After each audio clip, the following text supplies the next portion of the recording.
Hey welcome to অডিফিল।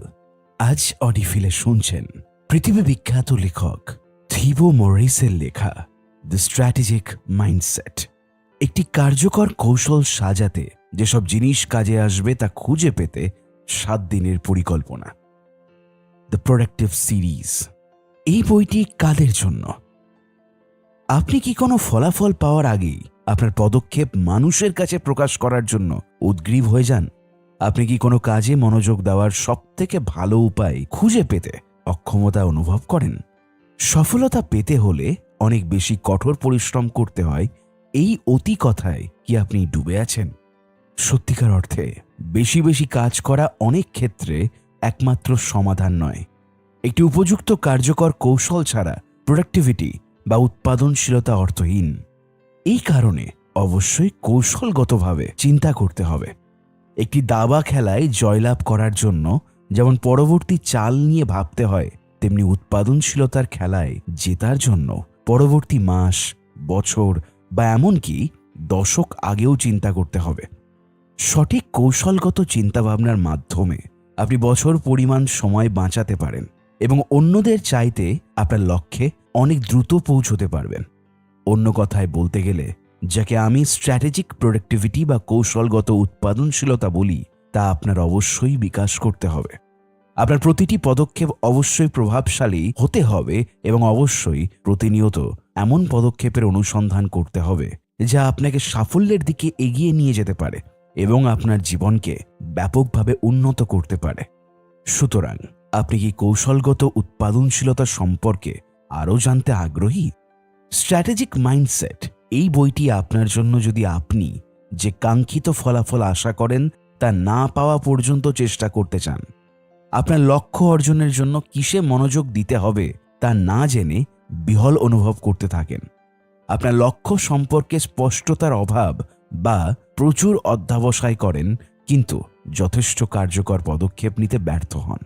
যদি ওপরের কোনোটি আপনার সাথে পরিচিত মনে হয় এবং কিভাবে একজন কৌশলগত উৎপাদক হতে হয় তা শিখতে চান, তাহলে আসুন আজ আমার সাথে শুনুন এই সম্পূর্ণ অডিও বুকটি অডিফিল থেকে। ভূমিকা, ইন্ট্রোডাকশন। আজকের সমাজে সবাই বেশি বেশি পরিশ্রম করতে মগ্ন। ব্যস্ততা সম্মানের প্রতীক হয়ে উঠেছে। আমরা আমাদের চারপাশের লোকেদের দেখাতে চাই যে আমরা কতটা উৎপাদনশীল। আমরা আমাদের প্রতিবেশীদের দেখাতে চাই যে অন্য সবার চেয়ে আমরা কত বেশি ব্যস্ত। যাই হোক, আমরা অনেকেই প্রোডাক্টিভিটিকে বা উৎপাদনশীলতাকে ভুলভাবে ব্যাখ্যা করি। যখন আমরা সবসময় পাটাতন নিয়ে ব্যস্ত থাকব, তখন আসলে বেশি কিছু অর্জন করা সম্ভব হবে না। আমাদের করণীয় তালিকায় যে তালিকার কোনো শেষ নেই, সেই তালিকায় আরও জিনিস যুক্ত করতে থাকা আমাদের কখনো উন্নত করে তুলবে না। কিছু ক্ষেত্রে এর বিপরীত প্রভাব আছে। অত্যাধুনিক প্রোডাক্টিভিটি অ্যাপ ব্যবহার করাও খুব একটা সাহায্য করে না। যদিও ইন্টারনেটের মতো প্রযুক্তি তথ্যের একটি চমৎকার উৎস বা নতুন দক্ষতা অর্জনের একটি ভালো উপায় কার্যকারী হওয়ার জন্য সেগুলোকে অবশ্যই কৌশলে ব্যবহার করতে হবে। আজকাল আমাদের কাছে থাকা বিভিন্ন প্রোডাক্টিভিটির উপকরণ বেঞ্জামিন ফ্র্যাঙ্কলিন বা লিওনার্দো দা ভিঞ্চির মতো লোকেদের কাছে ছিলই না। তবুও তারা এই যুগের বেশিরভাগ লোকের চেয়ে অনেক বেশি প্রোডাক্টিভ ছিল। আজকালের এই যুগে প্রোডাক্টিভিটি বলতে আমরা কি বুঝি? এই বইয়ে আমরা প্রোডাক্টিভিটি বা উৎপাদনশীলতাকে সংজ্ঞায়িত করব এবং আরও দেখব কিভাবে আপনি কম সময়ে বেশি অর্জন করতে পারেন। লক্ষ্য, মাত্র 7 দিনের মধ্যে আপনাকে একজন স্ট্র্যাটেজিক প্রডিউসার বা কৌশলগত উৎপাদক হিসেবে পরিণত করা। আপনাকে এই লক্ষ্যে পৌঁছাতে সাহায্য করার জন্য প্রতিদিন প্রশ্নের উত্তর দিতে এবং সাধারণ অনুশীলন সমূহ সম্পূর্ণ করতে অনুরোধ করা হলো। আরও নির্দিষ্টভাবে বলতে গেলে, স্ট্র্যাটেজিক মাইন্ডসেটে আপনি আবিষ্কার করবেন কিভাবে আপনি যা কল্পনা করেন তার চেয়ে বেশি অর্জন করতে দীর্ঘমেয়াদী চিন্তা শক্তি ব্যবহার করতে হয়। সঠিক দক্ষতা শিখতে হয় এবং আপনার প্রতিভাকে সঠিক উপায়ে বিকাশ করতে হয়। সর্বাধিক কার্যকারিতার জন্য কিভাবে সারা বছরের পরিকল্পনা করবেন। দক্ষ হওয়া বন্ধ করুন এবং এর পরিবর্তে কার্যকর হন, এবং কেন এটি গুরুত্বপূর্ণ তা আপনাকে আগে বোঝাবো। আপনার নেওয়া প্রতিটি পদক্ষেপকে কার্যকারী করে তুলতে হয় এবং কিভাবে সঠিক তথ্য সন্ধান করতে হয় ও চারপাশের অন্য সকলের চেয়ে দ্রুত এবং কার্যকরভাবে শিখতে হয়। ওপরের যে কোনোটি যদি আপনার আগ্রহের কারণ হয় তবে বইটি অবশ্যই অডিফিল থেকে সম্পূর্ণটাই শুনবেন।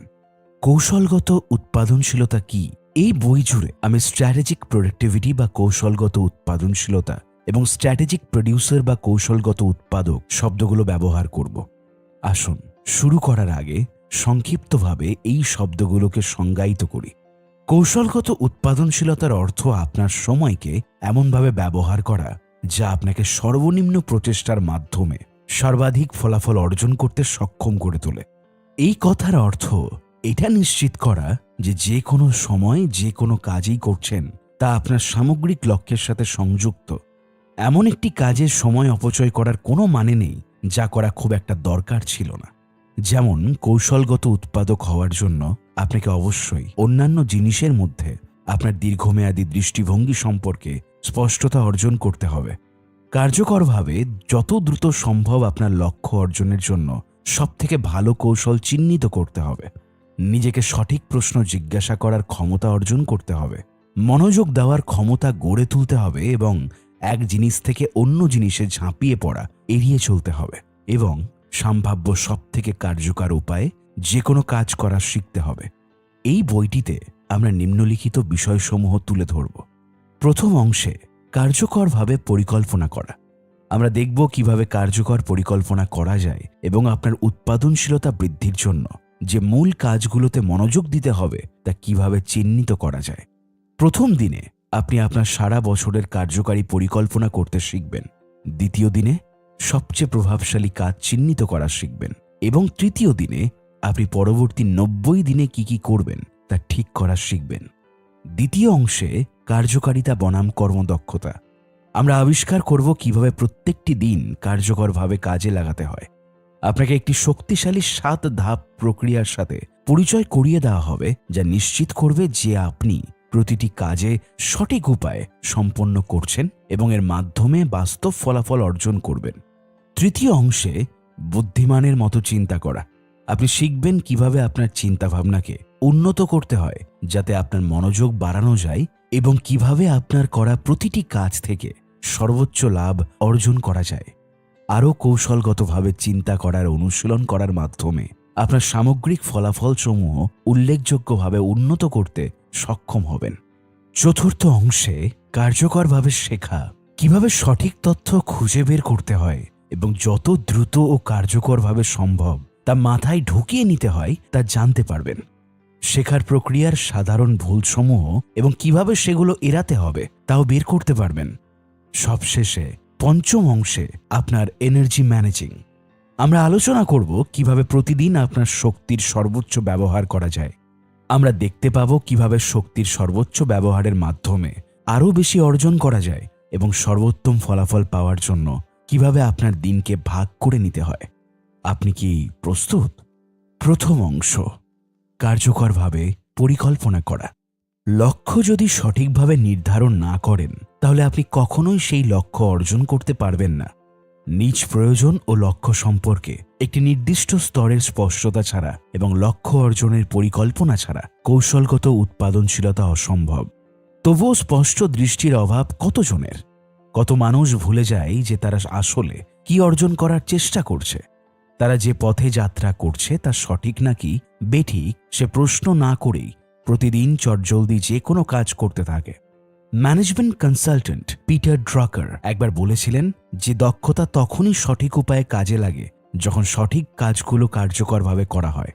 সেই সঠিক কাজ করার কোনো অর্থ নেই যে সঠিক কাজগুলো আপনাকে আপনার লক্ষ্যের কাছাকাছি নিয়ে যায় না।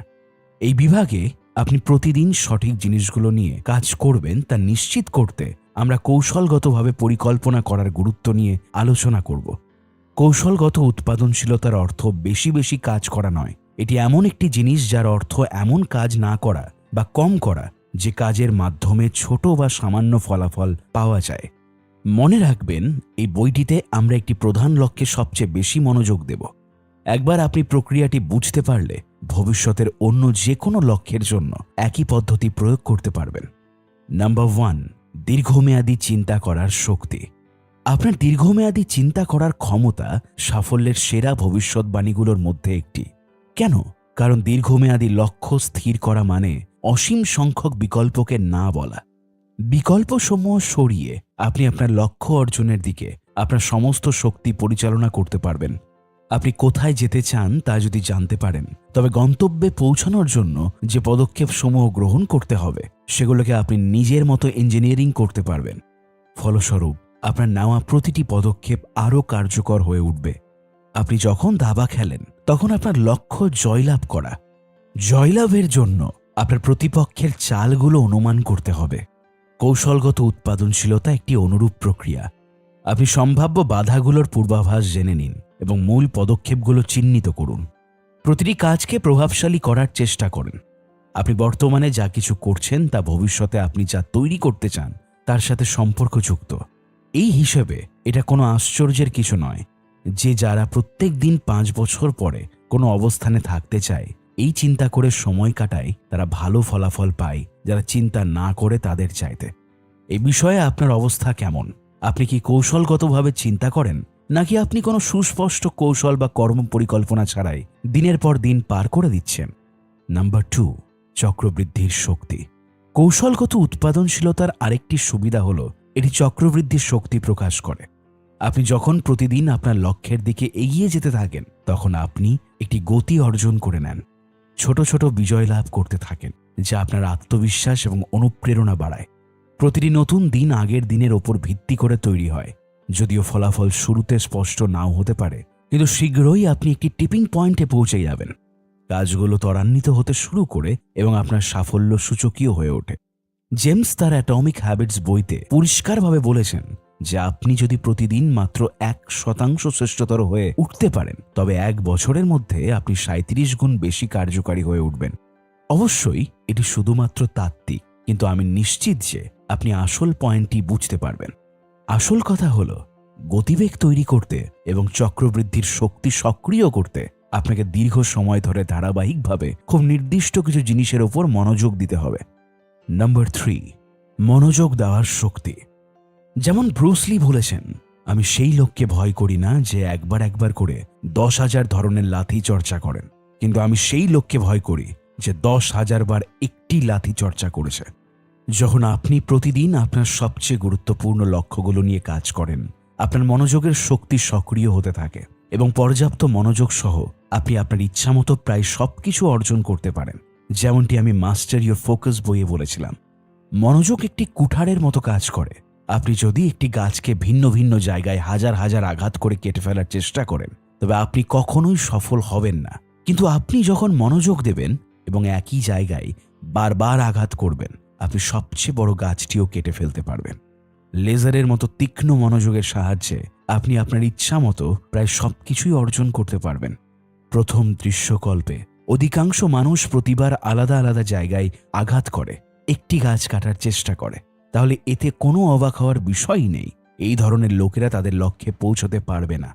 উদাহরণস্বরূপ, যদি কেউ ক্যারাটে শিখতে চায় এবং সে যদি প্রতিদিন অনুশীলন করে তবে দ্রুত উন্নতি লাভ করবে। যাই হোক, যদি তার প্রশিক্ষণ অনিয়মিত হয় বা যদি একই সাথে টাইকন্ডো, জুজিৎসু এবং আইকিডো শেখার চেষ্টা করে তবে তাদের অগ্রগতি মারাত্মকভাবে সীমাবদ্ধ হবে। অন্য সব যুবকদের মতো মাইকেল জর্ডান বাস্কেটবল এবং বেসবল উভয়ই পছন্দ করতেন, কিন্তু অবশেষে তাকে একটি খেলা বেছে নিতে হয়েছিল। তিনি যদি উভয়কেই বেছে নিতেন তাহলে হয়তো তিনি কখনোই বিশ্ববিখ্যাত বাস্কেটবল সুপারস্টার হতে পারতেন না। এই রূপকটি আমাদের সারা জীবনের অনেক কিছুর ক্ষেত্রে প্রযোজ্য। আপনি যদি 2টি খরগোশের পেছনে ছুটেন তাহলে শেষ পর্যন্ত একটিও ধরতে পারবেন না। সংক্ষেপে, কৌশলগত উৎপাদনশীলতার সাথে একই জায়গায় একটি গাছকে আঘাত করা জড়িত যতক্ষণ না এটি কেটে পড়ে যায়। তার জন্য আপনি নাম্বার 1, একই সময়ে শুধুমাত্র অল্প ও নির্দিষ্ট কয়েকটি লক্ষ্যের ওপর মনোযোগ দিন। নাম্বার 2, সেগুলোতে পৌঁছানোর জন্য একটি সঠিক কৌশল প্রয়োগ করুন। এবং 3, পদক্ষেপ গ্রহণ করে প্রতিদিন এই লক্ষ্যগুলোর দিকে অগ্রগতি লাভ করুন। প্রথম দিন, গোটা বছরের পরিকল্পনা করুন। মাইকেল হায়াত, লেখক এবং স্পিকার, তিনি বলেছিলেন, বেশিরভাগ লোকেরা তাদের জীবনের পরিকল্পনা করার চেয়ে 1 সপ্তাহের ছুটির পরিকল্পনা করতে বেশি সময় খরচ করে। আজ আমরা আপনার সারা বছরের পরিকল্পনা করতে যাচ্ছি। এটি আপনাকে কৌশলগত উৎপাদনশীলতার শক্তি উন্মোচন করতে সহায়তা করবে। তাহলে আসন্ন 12 মাসে আপনি কি করতে চান? আপনি কি সত্যি উত্তেজিত? আপনার পেশাগত বা ব্যক্তিগত জীবনে কি বিশাল পার্থক্য আনতে হবে? আমরা ইতিমধ্যেই উল্লেখ করেছি, আপনার কাছে যত স্পষ্টতা থাকবে ততই ভালো। আপনার বছরের পরিকল্পনা করতে নিচের প্রশ্নটি ব্যবহার করে চিন্তাভাবনা শুরু করুন। আপনি কি পরের 12 মাস সত্যিকার অর্থে মূল্যবান করে তুলতে চান? এই প্রশ্নের উত্তর লিখতে 5 থেকে 10 মিনিট অতিবাহিত করুন। তারপর আপনাকে আরও সাহায্য করার জন্য আজ থেকে ঠিক 12 মাস পর নিজেকে কল্পনা করুন। এখন আপনার কর্ম নির্দেশিকা ব্যবহার করে নিচের প্রম্পটটি পূরণ করুন। আপনি কি কি অর্জন করতে চান তা লিখুন। গত 12 মাস সত্যি আশ্চর্যজনক ছিল, কারণ পরিশেষে আপনার কৃতিত্বকে কল্পনা করার জন্য একটি মুহূর্ত ব্যয় করুন। তারপর সেই অর্জন থেকে সন্তুষ্টির গভীর অনুভূতি অনুভব করুন। এখন আপনি যে জিনিসগুলো লিখে রেখেছেন যা আপনি অর্জন করতে চান, তাদের মধ্যে শুধুমাত্র একটি নির্বাচন করুন। এটি আপনার জন্য কৌশলগত উৎপাদনশীলতা বিকাশ করা সহজ করে তুলবে। আপনি যে একটি বিষয়ে মনোযোগ দিতে চান তা চিহ্নিত করতে আপনাকে সাহায্য করার জন্য নিম্নলিখিত প্রশ্নের উত্তর দিন।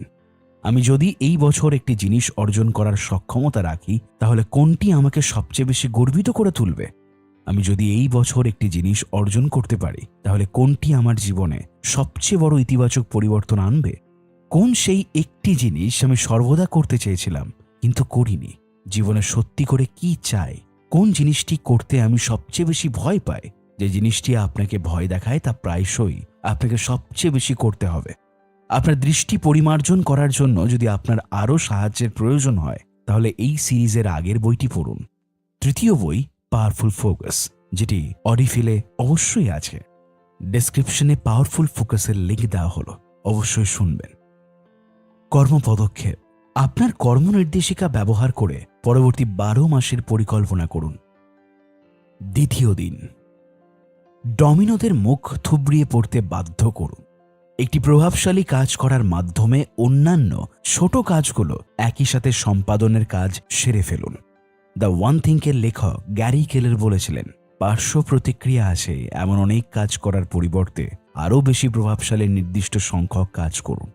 সত্যিকার অর্থে পয়েন্ট এ হলো যেখানে আপনি এখন আছেন, আর পয়েন্ট বি হলো যেখানে আপনি পৌঁছতে চান। পয়েন্ট বিতে যাওয়ার জন্য অসংখ্য পদক্ষেপের কথা মাথায় আসে। এখন আপনার কাজ হলো এই অসংখ্য বিকল্পগুলোকে সংকুচিত করা এবং সম্ভাব্য সবচেয়ে বেশি লিভারেজের পদক্ষেপগুলো চিহ্নিত করা। মনে রাখবেন, দম লাগিয়ে বলে চিৎকার করার আগে আপনাকে প্রতিবার আপনার কুড়াল দিয়ে একই জায়গায় ওই বড় গাছটিকে আঘাত করতে হবে। এটি আপনার সময় এবং শক্তির সবথেকে উপযুক্ত ব্যবহার। এখন দিন 1-এ আপনি যে প্রাথমিক লক্ষ্যটি শনাক্ত করেছেন তা দেখুন।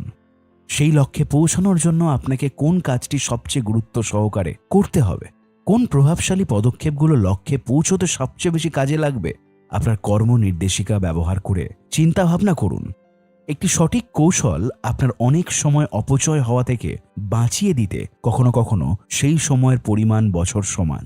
বিপরীতভাবে একটি দুর্বল কৌশল আপনার অনেক সময় ও শক্তি নষ্ট করে দিতে পারে এবং আপনার লক্ষ্যে পৌঁছানোর সম্ভাবনা কমিয়ে দিতে পারে।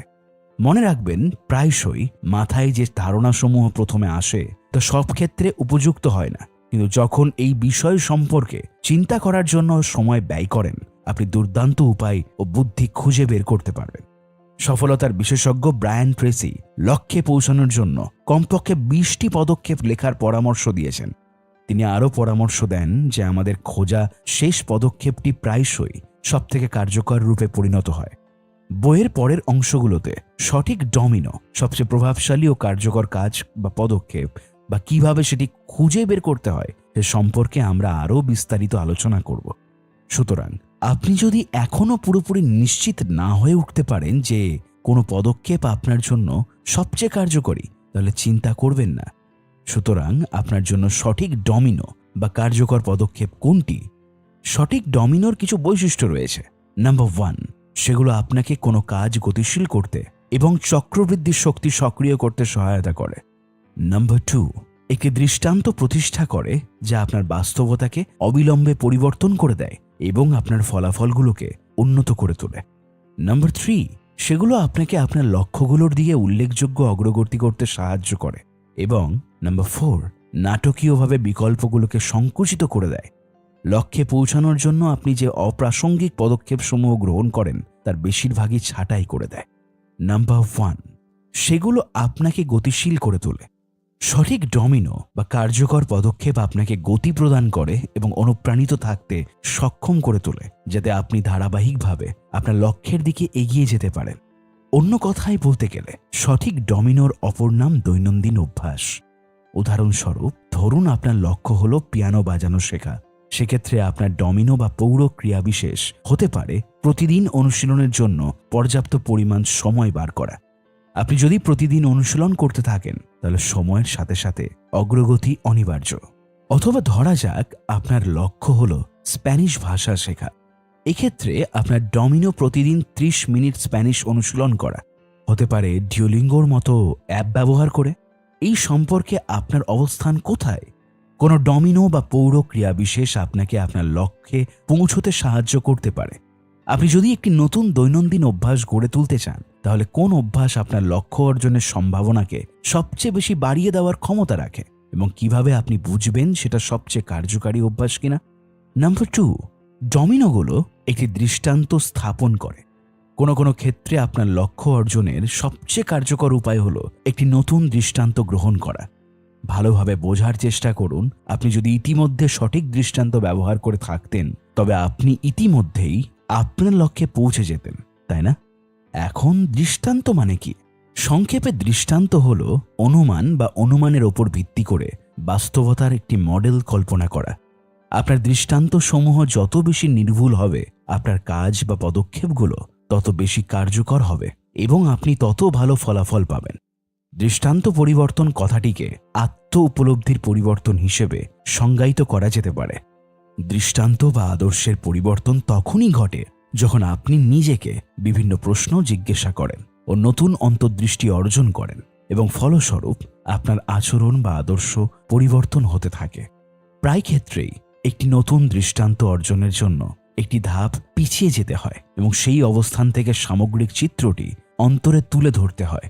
নতুন দৃষ্টান্ত লাভের জন্য আপনাকে আপনার অন্তরের সবচেয়ে গভীর অন্তর্নিহিত কিছু অনুমান বা ধারণাকে চ্যালেঞ্জ করতে হবে।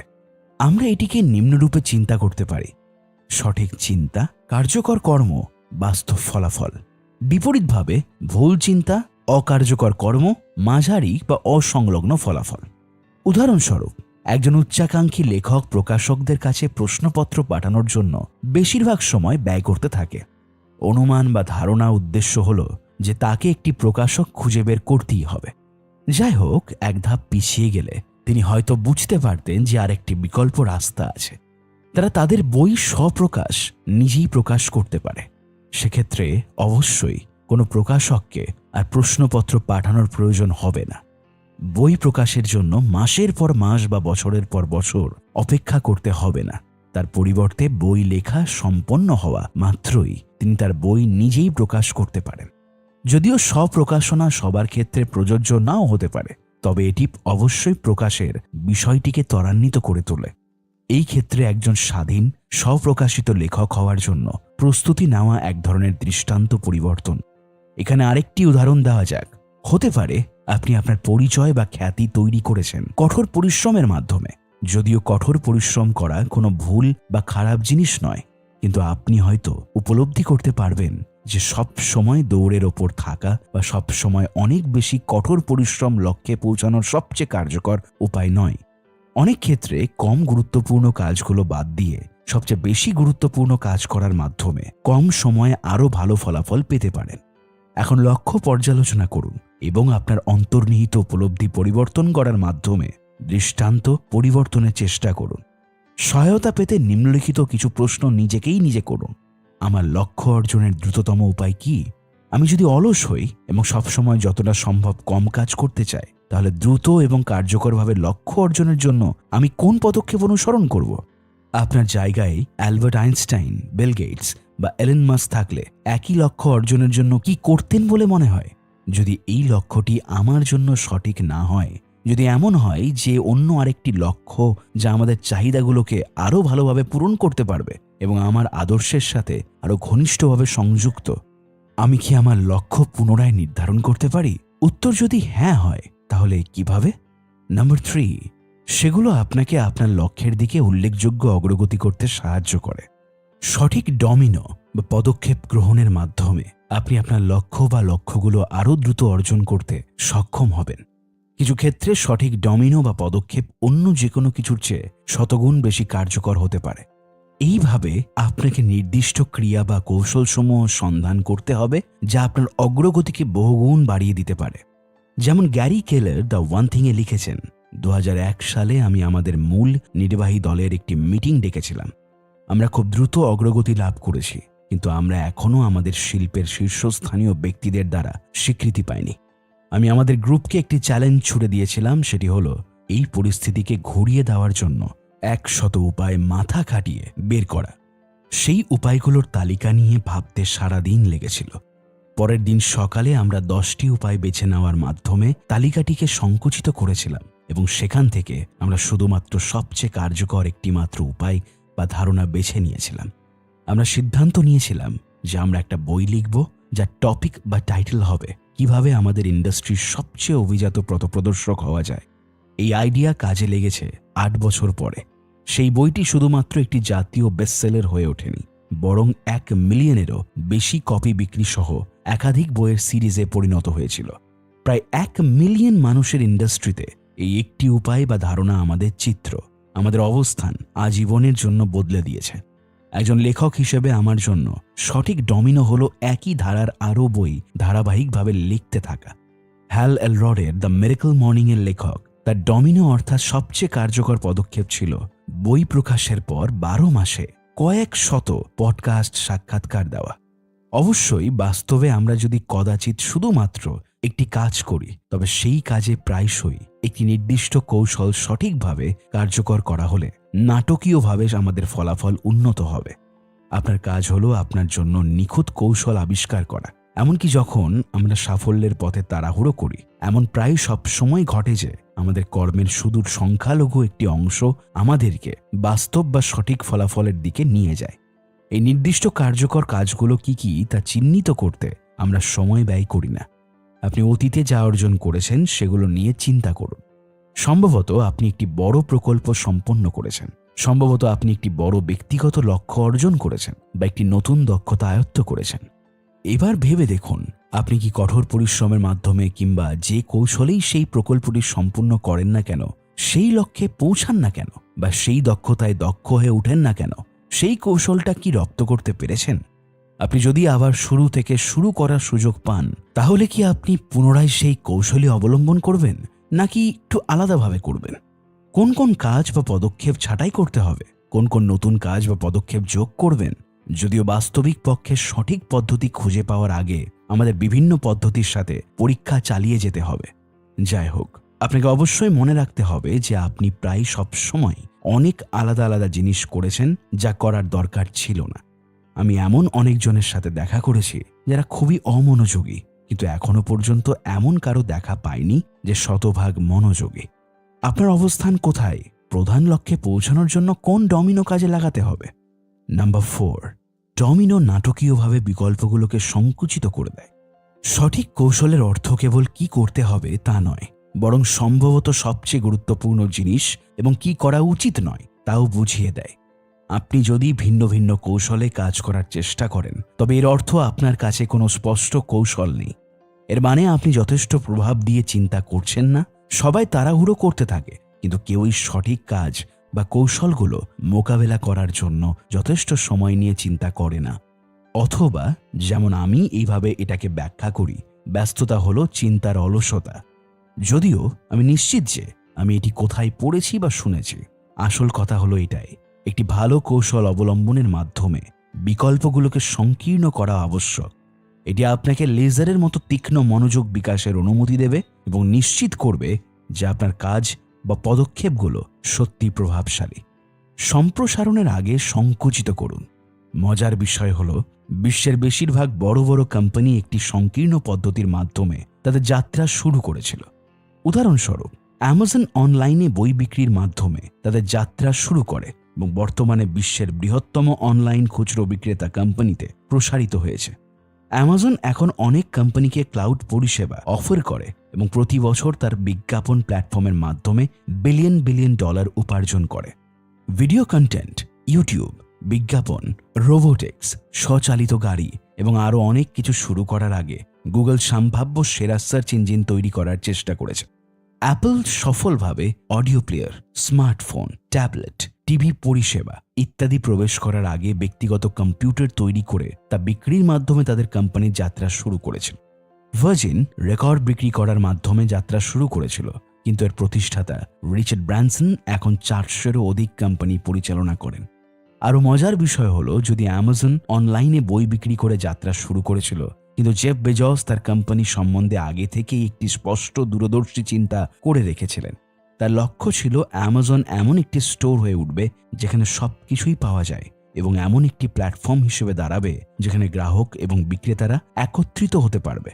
শেষ পর্যন্ত তিনি চেয়েছিলেন যে গ্রাহকরা অ্যামাজনে তাদের পছন্দসই প্রায় সব কিছু কিনতে সক্ষম হবে, কিন্তু তিনি অ্যামাজন শুরু করেছিলেন বই বিক্রি করার মাধ্যমে, কারণ তার মনে হয়েছিল অনলাইনে বই বিক্রি করা সবচেয়ে সহজ। তারপর তিনি আরও অনেক ধরনের করে পণ্য যোগ করতে থাকেন। সংক্ষেপে, প্রথমে তিনি তার দৃষ্টিভঙ্গি সংকুচিত করেছিলেন এবং একটি ছোট অর্থাৎ নির্দিষ্ট বাজারে আধিপত্য বিস্তার করেছিলেন, এবং তারপরে তিনি সময়ের সাথে সাথে কোম্পানিকে প্রসারিত করেছেন। বেশিরভাগ কোম্পানি এইভাবেই আধিপত্য বিস্তার করে, কারণ যাত্রাস্থল থেকে একটা গোটা ইন্ডাস্ট্রিতে শ্রেষ্ঠ হয়ে ওঠা অসম্ভব। আপনি আপনার ব্যক্তিগত বা পেশাদার লক্ষ্যগুলোর জন্য অনুরূপ পদ্ধতি প্রয়োগ করতে পারেন, হয় কম করে আপনার অফার করা পণ্য বা পরিষেবার সংখ্যা কমিয়ে, বা আপনার লক্ষ্যের সুযোগ সুবিধা সীমিত করে সেগুলোকে অপ্রতিরোধ্য করে আপনার বিকল্পগুলোকে সংকুচিত করুন। এই ধরনের পদ্ধতির মাধ্যমে নিম্নলিখিত সুবিধাগুলো পাওয়া যায়। নাম্বার 1, এটি আপনাকে আপনার লক্ষ্যসমূহ স্পষ্ট করতে বাধ্য করে। নাম্বার 2, দ্রুত বাস্তব ফলাফল পেতে সক্ষম করে তোলে, যা আপনার আত্মবিশ্বাস এবং অনুপ্রেরণা বাড়ায়। নাম্বার 3, এটি অগ্রগতির জন্য প্রয়োজনীয় সময়, প্রচেষ্টা এবং সংস্থানগুলোর পরিমাণকে সীমিত করে এবং লক্ষ্যে পৌঁছানোর বিভিন্ন ভয়কে কাটিয়ে ওঠার মাধ্যমে আপনার বাধাগুলোকে কমিয়ে দেয়। উদাহরণস্বরূপ, যখন আমি পেশাদার লেখক হওয়ার সিদ্ধান্ত নিয়েছিলাম, তখন আমি স্বপ্রকাশনা করতেও অ্যামাজনে এক্সক্লুসিভভাবে বই প্রকাশের রাস্তা বেছে নিয়েছিলাম। আমার কৌশল হলো একই ধারার বই মাসের পর মাস, বছরের পর বছর ধারাবাহিকভাবে প্রকাশ করতে থাকা। এই নির্দিষ্ট কৌশলটি অনুসরণ করার জন্য আমি উদ্দেশ্যমূলকভাবে বিভিন্ন ক্রিয়াকলাপে না বলেছি, যেমন ক্লায়েন্টদের কোচিং করানো, প্রশিক্ষণ কোর্স তৈরি করা, পডকাস্ট ইন্টারভিউ করা, সেমিনার করা বা অন্যান্য প্ল্যাটফর্মে বই বিক্রি করা, যেমন কোবো, অ্যাপল, গুগল প্লে। অস্বাভাবিকভাবে সবসময় বই লেখার ওপর মনোযোগ দেওয়া আমাকে অ্যামাজন অ্যালগোরিদমের সাথে আকর্ষণ অর্জন করার সুযোগ দেয়, যা নতুন সম্ভাবনার সূচনা করে। জনপ্রিয়তা বা দৃশ্যমান্যতার এই বিস্তারের মাধ্যমে আমি বহু সংখ্যক প্রকাশকদের কাছ থেকে অফার পেয়েছি এবং Russia, Brazil, Bharat, Japan, Portugal, Serbia এবং ভিয়েতনামের মতো দেশে আমার বেশ কয়েকটি বইয়ের বিদেশি সংস্করণ বিক্রি করেছি। অসংখ্য পডকাস্টে কথা বলার আমন্ত্রণ পেয়েছি এবং পাঠকদের কাছ থেকে কোচিং করানোর প্রস্তাবে ইমেল পেয়েছি। এক অর্থে ধারাবাহিকভাবে একটি নির্দিষ্ট ধারার বই লেখা আমাকে অনন্য করে তুলেছে। এটি অন্য সবকিছুকে সহজ বা অপ্রয়োজনীয় করে তুলেছে।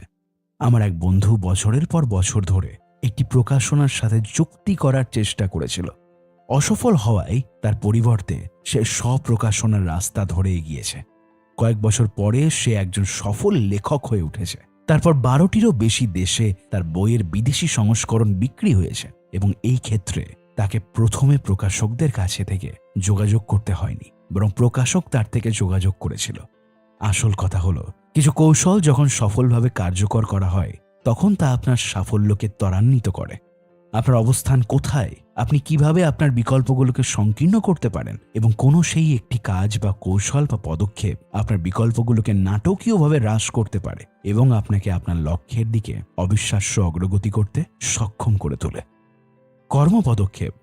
কর্মনির্দেশিকা ব্যবহার করে লক্ষ্যে পৌঁছানোর ক্ষেত্রে আপনার সম্ভাবনাকে সর্বাধিক করার জন্য যে ডমিনোগুলো টপকাতে হবে সেগুলো চিহ্নিত করুন।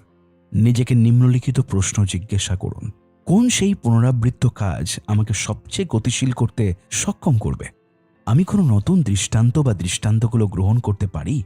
কোন নির্দিষ্ট কৌশলটি সবচেয়ে বড় প্রভাব ফেলবে এবং আমাকে সর্বাধিক অগ্রগতি করতে সক্ষম করে তুলবে। কোন একটি জিনিস আমার বিকল্প ক্ষেত্রগুলোকে কমিয়ে দেবে এবং অন্য প্রায় সব কিছুকে সহজ বা অপ্রয়োজনীয় করে তুলবে। তৃতীয় দিন, পরবর্তী 90 দিনের পরিকল্পনা করা। আব্রাহাম লিঙ্কন বলেছিলেন, ভবিষ্যৎ সম্পর্কে সবচেয়ে ভালো জিনিস হলো এটি প্রতিবার একদিন করে আসে। এখন যেহেতু আপনি এই বছর মনোযোগ দেওয়ার জন্য একটি নির্দিষ্ট লক্ষ্য নির্বাচন করেছেন, আপনি প্রক্রিয়াটিকে নিজের মতো ইঞ্জিনিয়ারিং করে নিতে পারেন, যা আপনাকে এই লক্ষ্য অর্জন করতে সাহায্য করবে। প্রায়শই লোকেরা তাদের নতুন বছরের রেজলিউশনের অংশ হিসেবে বছরের শুরুতে লক্ষ্য নির্ধারণ করে, কিন্তু আমরা সবাই জানি এরপরে কি হবে, তাই না? প্রথম কয়েক সপ্তাহ তারা নিজের সেরাটা দিয়ে চেষ্টা করবে, পরে তারা মনোযোগ হারিয়ে ফেলে। বার্ষিক লক্ষ্য ঠিক করার পরিবর্তে আমি আপনাকে পরবর্তী 90 দিনের ওপর আপনার বেশিরভাগ মনোযোগ প্রয়োগ করার পরামর্শ দেব। 90 দিন কেন? কারণ 90 দিন হল আপনার লক্ষ্যের দিকে অসাধারণ অগ্রগতি করার জন্য নিখুঁত সময়। একইভাবে এটি খুব একটা লম্বা সময় নয় যে আপনার লক্ষ্যগুলোকে খুব দূরবর্তী বা অস্পষ্ট করে তোলে। বিপরীতভাবে আপনি প্রায় শেষ রেখাটা দেখতে পাবেন। 90 দিনের লক্ষ্য নির্ধারণের সুবিধাসমূহ নিম্নরূপে বর্ণনা করা যায়। আপনার লক্ষ্যসমূহকে আরও স্পষ্ট করে তোলা। নির্দিষ্ট মাইল ফলক বাস্তবায়ন করার পরে আপনার লক্ষ্য আরও বাস্তব হয়ে ওঠে। আপনি সেগুলোকে আরও স্পষ্টভাবে দেখতে পাবেন, যা আপনাকে প্রয়োজনীয় পদক্ষেপ নিতে অনুপ্রাণিত করবেন। আপনাকে আরও বিস্তারিত ব্লুপ্রিন্ট তৈরি করতে বাধ্য করে। লক্ষ্যে পৌঁছানোর জন্য সময় অল্প, পরিকল্পনা পরিমার্জিত করতে হয় এবং মূল কাজগুলো আরও সুনির্দিষ্টভাবে চিহ্নিত করতে হয়। জরুরি অনুভূতি তৈরি করে। আপনার কাছে বেশি সময় নেই, তাই নিশ্চিত করতে হয় যে আপনি প্রতিদিন সেই লক্ষ্যের দিকে অগ্রগতি করছেন। বিশ্রাম করার বা থামার সময় নেই। তারা আপনাকে আরও ধারাবাহিকভাবে আপনার অগ্রগতি পরিমাপ করতে উৎসাহিত করে। প্রতিটি মাইল ফলকে পৌঁছানোর ট্র্যাকে আছেন কিনা তা পরীক্ষা করতে হয়। উদাহরণস্বরূপ, আপনি পুরো বছরের 20 পাউন্ডের পরিবর্তে পরবর্তী 90 দিনে 5 পাউন্ড ওজন কমানোর লক্ষ্য নির্ধারণ করতে পারেন। এই লক্ষ্যটি অনেক বেশি বাস্তব এবং আপনার নাগালের মধ্যে অনুভব হবে, এবং আপনি যখন এটিকে আরও বিভক্ত করে ফেলতে পারেন এবং একটি নির্দিষ্ট পরিকল্পনা তৈরি করতে পারবেন, এটি আরও বাস্তবসম্মত হয়ে উঠবে। বই লেখা আরেকটি ভালো উদাহরণ। আপনি যদি একটি বই লেখা সম্পূর্ণ করার জন্য একটি পূর্ণ বছরের পরিবর্তে 90 দিন সময় নেন, তাহলে অবিলম্বে একটি জরুরি অনুভূতি কাজ করবে। এটি করার জন্য লক্ষ্যটি কয়েক ধাপে বিভক্ত করতে হবে এবং মোটামুটি বিস্তারিত একটি প্রক্রিয়া তৈরি করতে হবে। এর ফলে আপনার লক্ষ্যগুলো আরও স্পষ্ট হয়ে উঠবে। নষ্ট করার মতো সময় না থাকায় তাড়াতাড়ি কাজ শুরু করার সম্ভাবনা বেশি। এখন 90 দিনের জন্য আপনাকে অত্যাধিক চ্যালেঞ্জিং লক্ষ্য সেট করতে হবে এমনটা না। শুধুমাত্র 90 দিনের লক্ষ্য নির্ধারণ করা এরা নিশ্চিত করবে যে আপনি আপনার সবচেয়ে বড় উচ্চাকাঙ্ক্ষা বা স্বপ্নের দিকে এগিয়ে যাবেন। কারণ 90 দিন সব সময় আপনার যে কোনো প্রচেষ্টার দিকে অসাধারণ অগ্রগতি করার জন্য যথেষ্ট সময়। কর্মপদক্ষেপ। কর্ম নির্দেশিকা ব্যবহার করে নিচের মতো আপনার পরবর্তী 90 দিনের লক্ষ্য ঠিক করুন। প্রথমে আপনার বার্ষিক লক্ষ্য মাথায় রাখুন এবং সেটিতে পৌঁছানোর জন্য আপনাকে যে মাইল ফলকগুলো পূরণ করতে হবে তা চিহ্নিত করুন। প্রক্রিয়াটি নিজের মতো করে ইঞ্জিনিয়ারিং করুন। এটি করতে নিজেকে নিম্নলিখিত প্রশ্নগুলো জিজ্ঞাসা করুন। চতুর্থ ত্রৈমাসিকের শেষের দিকে আমি আমার লক্ষ্যে পৌঁছাতে পারবো তা নিশ্চিত করতে বছরের তৃতীয় ত্রৈমাসিকের মধ্যে কি সম্পূর্ণ করতে হবে। দ্বিতীয় এবং প্রথম কোয়ার্টার সম্পর্কে কি বলবেন? যতটা সম্ভব বিস্তারিত সহ প্রতিটি ত্রৈমাসিকের জন্য মূল মাইল ফলক সমূহ লিখুন। একটি নিখুঁত পরিকল্পনা তৈরি করতেই হবে এমনটা নয়, শুধু আপনার যথাসাধ্য চেষ্টা করুন। প্রয়োজন হলে প্রক্রিয়াটি বারবার পরিমার্জিত করতে পারেন। দ্বিতীয় অংশ, কার্যকারিতা বনাম দক্ষতা। যেমনটি আমরা আগে থেকেই উল্লেখ করেছি, আপনি যদি ভুল জিনিস নিয়ে কাজ করেন তবে দক্ষ হয়ে কোনো লাভ নেই। এর পরিবর্তে আপনাকে অবশ্যই কার্যকর হওয়ার অনুশীলন করতে হবে। অর্থাৎ আপনাকে অবশ্যই আপনার সময় এবং আপনার প্রচেষ্টা সেই কাজগুলোতে লাগাতে হবে যেগুলো আসলে সূচককে নাড়ায়। আজ আসুন দেখি কিভাবে এটি করা যায়। চতুর্থ দিন, প্রতিটি দিন কৌশলী হয়ে কাটান। লরি বুকেনন, লাইফ কোচ এবং লেখক, একদিন বলেছিলেন, উৎপাদনশীলতার বিষয়ে কৌশলী হন, গড়পড়তা কাজ করার পরিবর্তে খুব নির্দিষ্ট সংখ্যক কাজ ব্যতিক্রমীভাবে ভালো করে করুন। এই বছর এবং পরবর্তী 90 দিনের মধ্যে আপনি কি করতে চান সেই সম্পর্কে এখন আপনার আরও ভালো ধারণা রয়েছে। এতে আপনার কাজের গতি পর্যবেক্ষণ করতে সক্ষম হয়ে উঠবেন। সাধারণ নিয়মে আর যত বেশি কার্যকারী হবেন, এটি আপনাকে আগামীতে যে অবস্থানে পৌঁছতে চান সেখানে নিয়ে যাবে। আপনি তত বেশি উৎপাদনশীল হয়ে উঠবেন। আশা করি বুঝতে পেরেছেন, তাই না? আজ আসুন দেখি কিভাবে আপনি প্রতিদিন আরও কৌশলী হয়ে উঠতে পারেন। আসল বিষয় হলো নিজেকে ক্রমাগত মনে করিয়ে দেওয়া, যে কোনো কাজ সঠিক করে করার পরিবর্তে সঠিক কাজগুলো করতে হবে। সঠিক কাজ করার অর্থ হলো আপনার জানা মূল কাজগুলোতে কাজ করা যা আপনাকে আপনার দীর্ঘমেয়াদী লক্ষ্যে পৌঁছাতে সহায়তা করবে। এই কাজগুলোর চাহিদা সব সময়ই বেশি, এমনকি সেই কাজগুলো একটু ভীতিকর হতে পারে। মানসিক শক্তির ওপর চাপ পড়তে পারে বা সেগুলো অপ্রীতিকর হতে পারে। তবে কৌশলগত উৎপাদনশীলতার জন্য আপনাকে এই কাজগুলো সম্পূর্ণ করতে হবে যতক্ষণ না আপনি কার্যকরভাবে আউটসোর্স করতে পারবেন। সত্যিকার অর্থে আমরা সাধারণত জানি আমাদের কি করতে হবে, কিন্তু আমরা প্রায়ই তা করতে ব্যর্থ হই। উদাহরণস্বরূপ, লেখক জানেন যে সোশ্যাল মিডিয়ায় পাঠকদের সাথে আলাপ পরিচিতায় ঘন্টার পর ঘন্টা ব্যয় করার পরিবর্তে তাদের আরও লেখা উচিত। বিক্রয়কর্মী জানেন যে তাদের পাওয়ার পয়েন্ট প্রেজেন্টেশনগুলোকে টুইট করে সময় ব্যয় করার পরিবর্তে ক্লায়েন্টদের প্রাচুর্যতা প্রত্যাশা করা উচিত। উচ্চাকাঙ্ক্ষী কোচ জানেন যে কোচিং সম্পর্কিত আরেকটি বই পড়ার পরিবর্তে তাদের আরও বেশি লোককে প্রশিক্ষণ দেওয়ার জন্য সময় ব্যয় করা উচিত, যদিও এটি একটি নির্দিষ্ট পরিমাণে প্রয়োজনীয় হতে পারে। যখন একজন সাধারণ ব্যক্তি সঠিক জিনিসগুলো খুঁজতে থাকেন, তখন অন্যদিকে একজন কৌশলগত উৎপাদক সঠিক জিনিসগুলো করা শুরু করে দেয়। অতএব আপনার গভীর চিন্তা করা প্রয়োজন। মূল কাজগুলো চিহ্নিত করুন এবং সেগুলোতে কাজ করুন। নাম্বার 1, একটি 7 ধাপের পদ্ধতি, সঠিক উপায় আপনার কাজসমূহ করার জন্য। এখন কার্যকরভাবে যে কোনো কাজ করার জন্য আমি আপনাকে নিচের রূপরেখা অনুযায়ী 7 ধাপের পদ্ধতিটি অনুসরণ করার পরামর্শ দেব। ধাপ 1, কাজকে অগ্রাধিকার দেওয়া। কোনো কিছু শুরু করার আগে নিজেকে নিম্নলিখিত প্রশ্নসমূহ জিজ্ঞাসা করুন। আমি যদি আজ শুধুমাত্র একটি জিনিস সম্পূর্ণ করতে পারি, তাহলে কোন কাজটি সবচেয়ে বেশি প্রভাব ফেলবে? এই কাজটি কি আমাকে আমার মূল লক্ষ্যের কাছাকাছি নিয়ে যাচ্ছে? আমার কি সত্যি এই মুহূর্তে এটি করা দরকার, নাকি পরেও করতে পারি? অগ্রাধিকারের পরিপ্রেক্ষিতে চিন্তা করার জন্য নিজেকে প্রশিক্ষিত করুন এবং বড় লাভের দিকে নজর রাখুন। দৃষ্টিভঙ্গি হারিয়ে ফেলা এবং সামগ্রিক কৌশল ভুলে যাওয়া হলো গুরুত্বহীন কাজের সময় নষ্ট করার দ্রুততম উপায়। ধাপ 2, আপনার কাজের মূল্য নির্ধারণ করুন। কাজটি নিশ্চিত করার জন্য আপনাকে আসলেই কিছু করতে হবে। নিজেকে নিম্নলিখিত প্রশ্নগুলো জিজ্ঞাসা করুন। আমার কি সত্যি এই কাজটি করা দরকার? এখনই কি সেরা সময়? আমি 1 সপ্তাহ দেরি করলে কি হবে? 1 মাস বা আজীবনের জন্য? প্রয়োজন বা এটি আমাকে ভালো বোধ করাই, সেই জন্য কি আমি এই কাজটি করছি? আসলে যেটা করা উচিত সেই কাজ এড়ানোর একটি উপায় হিসেবে এই টাস্কে কাজ করছি। প্রথম অবস্থায় আপনার যা করার দরকার ছিল না এমন কিছু করার চেয়ে বেশি অনুৎপাদনশীল আর কিছুই নেই। ওপরের প্রশ্নের উত্তর আপনাকে এই ধরনের ভুল এড়াতে সাহায্য করতে পারে। ধাপ 3, কি করা দরকার তা স্পষ্ট করুন। Clear focus. একটি কাজ শুরু করার আগে নিশ্চিত হন যে এই কাজে আপনার ঠিক কি কি প্রয়োজন। সহায়তা। নিজেকে জিজ্ঞাসা করুন, এই কাজ করতে আমার কি কি লাগবে? এই কাজটি কি কেউ আমার চাইতে ভালোভাবে করতে পারে? যদি কেউ পারে, তাহলে তার কাছে কি সাহায্য চাওয়া যায়? এই কাজের ফলাফল হিসেবে কি পাওয়া যাবে? আপনাকে নিশ্চিত হতে হবে আউটপুটটি ঠিক কি হওয়া দরকার তা জেনে গেলে পদ্ধতিকে অপটিমাইজ করতে এবং কাজটিকে আরও কার্যকরভাবে মোকাবেলা করা সহজ হবে।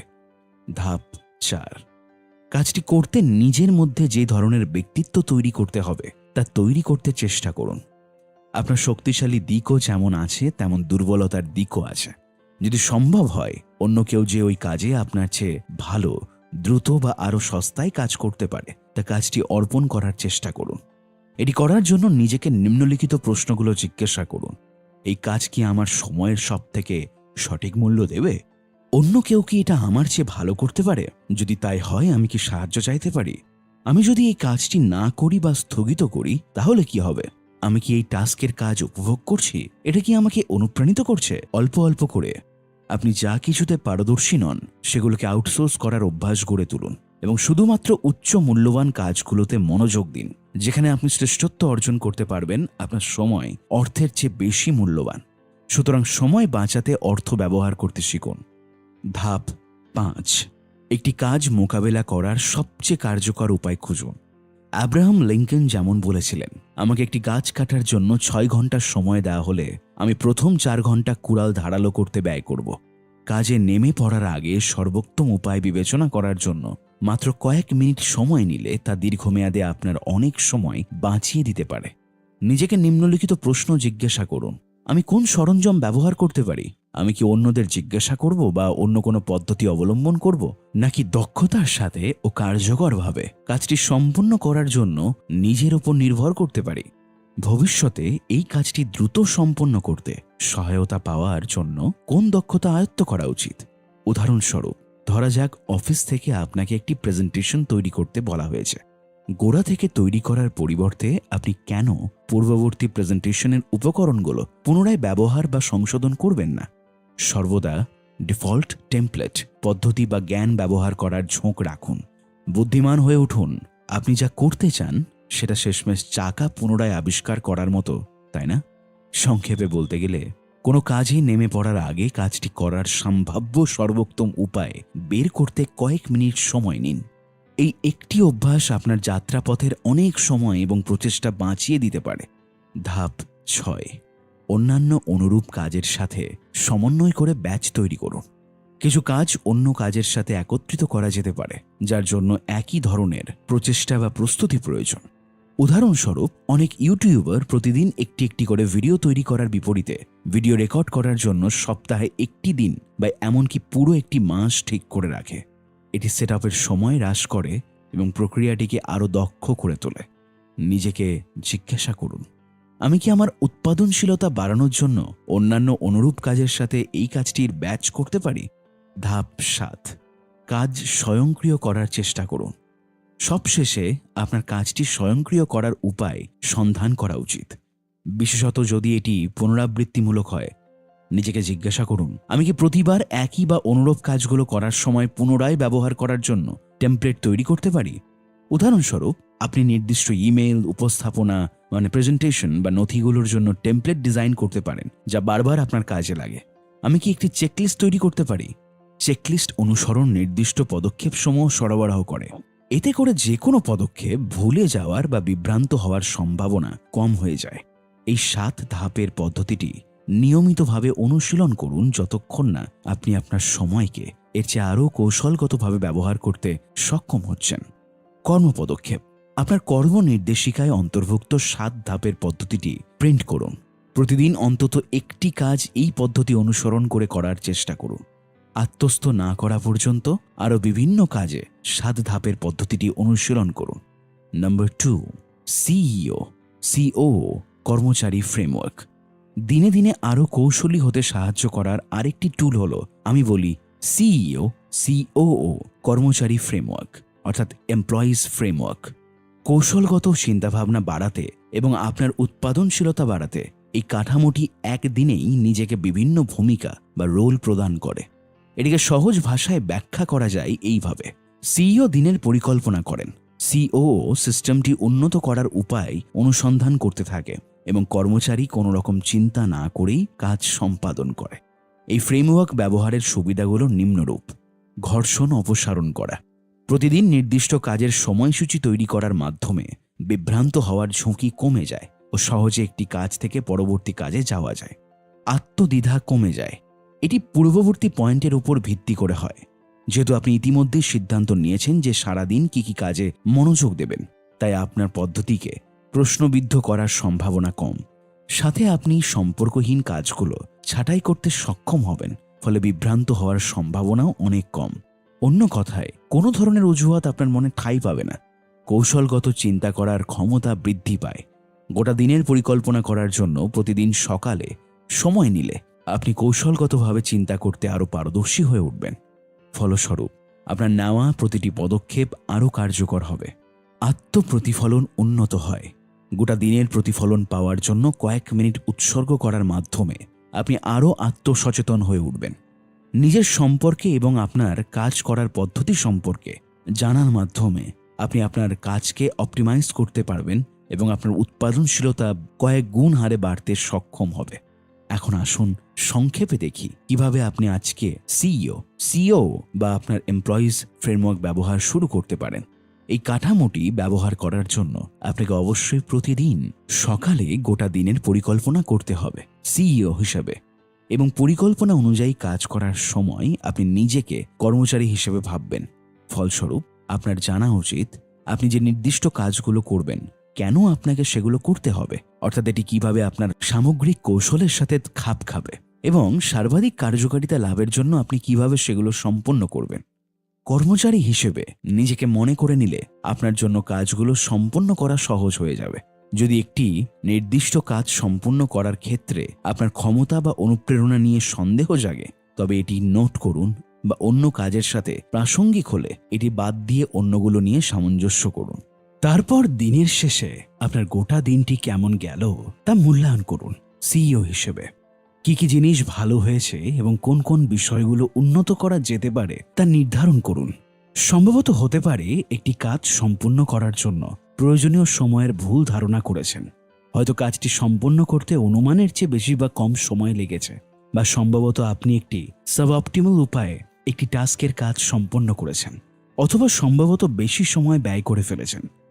উপসংহারে গোটা দিনের পরিকল্পনা অগ্রাধিকারের উপর ফোকাস থাকা নিশ্চিত করে আপনার উৎপাদনশীলতাকে বাড়িয়ে তুলবে। আপনি যত বেশি 7 ধাপের পদ্ধতিটি অনুসরণ করবেন এবং সিইও কর্মচারীর ফ্রেমওয়ার্ক অনুশীলন করবেন, আপনি তত বেশি কৌশলী হয়ে উঠবেন এবং তত ভালো ফলাফল পাবেন। এই ফ্রেমওয়ার্ক সম্পর্কে আরও জানতে আমার বই মাস্টার ইয়োর টাইম পড়তে পারেন, যেটি অডিফিলে খুব তাড়াতাড়ি আসবে। কর্মপদক্ষেপ: আপনার কর্ম নির্দেশিকা ব্যবহার করে প্রতিদিনের শুরুতে নিজেকে নিম্নলিখিত প্রশ্নগুলো জিজ্ঞাসা করার অনুশীলন করুন। সিইও: ঠিক কোন কাজগুলো আমাকে আজ সম্পূর্ণ করতে হবে? কর্মচারী: আমি কি জানি কিভাবে কাজগুলো সম্পন্ন করতে হয়? সেগুলো সম্পন্ন করার দক্ষতা বা সরঞ্জাম আমার কাছে আছে কি? আমি কি জানি কেন এই কাজগুলো করতে হবে? আমি কি প্রতিজ্ঞাবদ্ধ আছি? আমি কি সেগুলো করতে প্রতিশ্রুতিবদ্ধ? আমি যদি অবচেতন মন বা মস্তিষ্ক দ্বারা কোনো প্রতিরোধ বোধ করি, তবে এটি কাটিয়ে উঠতে আমি কি করব? সিওও: আজ আমি কি সব সঠিকভাবে সম্পন্ন করতে পেরেছি? আমি কি এর চেয়েও ভালো করতে পারতাম? কি উন্নতি করা যেতে পারে এবং ঠিক কিভাবে? তারপরে একটি কলম ও কাগজ নিন এবং আজ আপনি যে 3টি প্রধান কাজ সম্পন্ন করতে চান তা লিখুন, তারপর শুরু করে দিন। তৃতীয় অংশ, বুদ্ধিমত্তা দিয়ে চিন্তা করুন, স্মার্ট চিন্তা। কৌশলগত উৎপাদনশীলতাকে আপনার জীবনের অংশ করতে আপনাকে অবশ্যই ভালোভাবে চিন্তা করার অনুশীলন করতে হবে। এই অংশে আমরা দেখব কিভাবে এটি অর্জন করা যায়। যারা নিজেদের সঠিক প্রশ্ন জিজ্ঞাসা করে বাস্তবতার আরও কার্যকর মডেল তৈরি করে এবং তারা আরও ভালো ফলাফল অর্জন করে। নিম্নের কাঠামোটি লক্ষ্য করুন: স্মার্ট প্রশ্ন, কার্যকর চিন্তা, বুদ্ধিমান ক্রিয়া, বাস্তব ফলাফল। পঞ্চম দিন, নিজেকে স্মার্ট বা সঠিক প্রশ্ন জিজ্ঞাসা করা। টনি রবিন্স, লাইফ কোচ এবং মোটিভেশন স্পিকার, সফল লোকেরা ভালো ভালো প্রশ্ন জিজ্ঞাসা করে এবং ফলস্বরূপ তারা আরও ভালো উত্তর পায়। আজ আমরা দেখব কিভাবে আপনি নিজেকে আরও স্মার্ট প্রশ্ন করতে পারেন এবং কেন এটি গুরুত্বপূর্ণ। এটি সম্পর্কে সচেতন হন বা না হন, প্রতিদিন নিজেকে প্রশ্ন করেন। এই প্রশ্নগুলো ক্ষমতাধর বা ক্ষমতাহীন হতে পারে। দুর্ভাগ্যবশত আমাদের স্বকথন নেতিবাচক হতে থাকে এবং আমরা নিজেদেরকে যে প্রশ্ন করি তা প্রায়শই আমাদের বিরুদ্ধে কাজ করে। আপনি নিজেকে প্রায়ই জিজ্ঞাসা করেছেন বা এখনও করেন এমন কিছু প্রশ্নের উদাহরণ নিচে দেওয়া হলো। কেন খারাপ জিনিস সবসময় আমার সাথেই ঘটে? আমি এত বোকা কেন? মিটিংয়ের সময় আমি কথা বলিনি কেন? স্পষ্টতই এই ধরনের নেতিবাচক প্রশ্নগুলো দ্বারাই কোনো অন্তর্দৃষ্টিপূর্ণ উত্তর তৈরি হওয়ার সম্ভাবনা কম থাকে। পরিবর্তে নিজেকে ক্ষমতাশালী প্রশ্ন জিজ্ঞাসা করার অনুশীলন করুন। নিজেকে জিজ্ঞাসা করার জন্য কিছু সেরা প্রশ্নসমূহ, যেমন কিভাবে, কি হতো যদি, কেমন হতো যদি এবং কে বা কারা। কিছু উদাহরণ পর্যালোচনা করা যায়। প্রশ্ন কিভাবে: কেন আপনার সাথে কিছু ঘটছে তা জিজ্ঞাসা করার চেয়ে আপনি এই বিষয়ে কি করতে পারেন নিজেকে জিজ্ঞাসা করা কি আরও কার্যকর হবে না? কিভাবে? এই প্রশ্নটি আপনার সমস্যা সমূহের সমাধান করার উপায়ের উপর মনোযোগ দেয়। কিংবা অন্য ব্যক্তি বা পরিস্থিতিকে দোষারোপ করার পরিবর্তে আপনাকে আরও বাস্তব ভিত্তিক হতে সাহায্য করে। কিছু উদাহরণ দেওয়া যাক।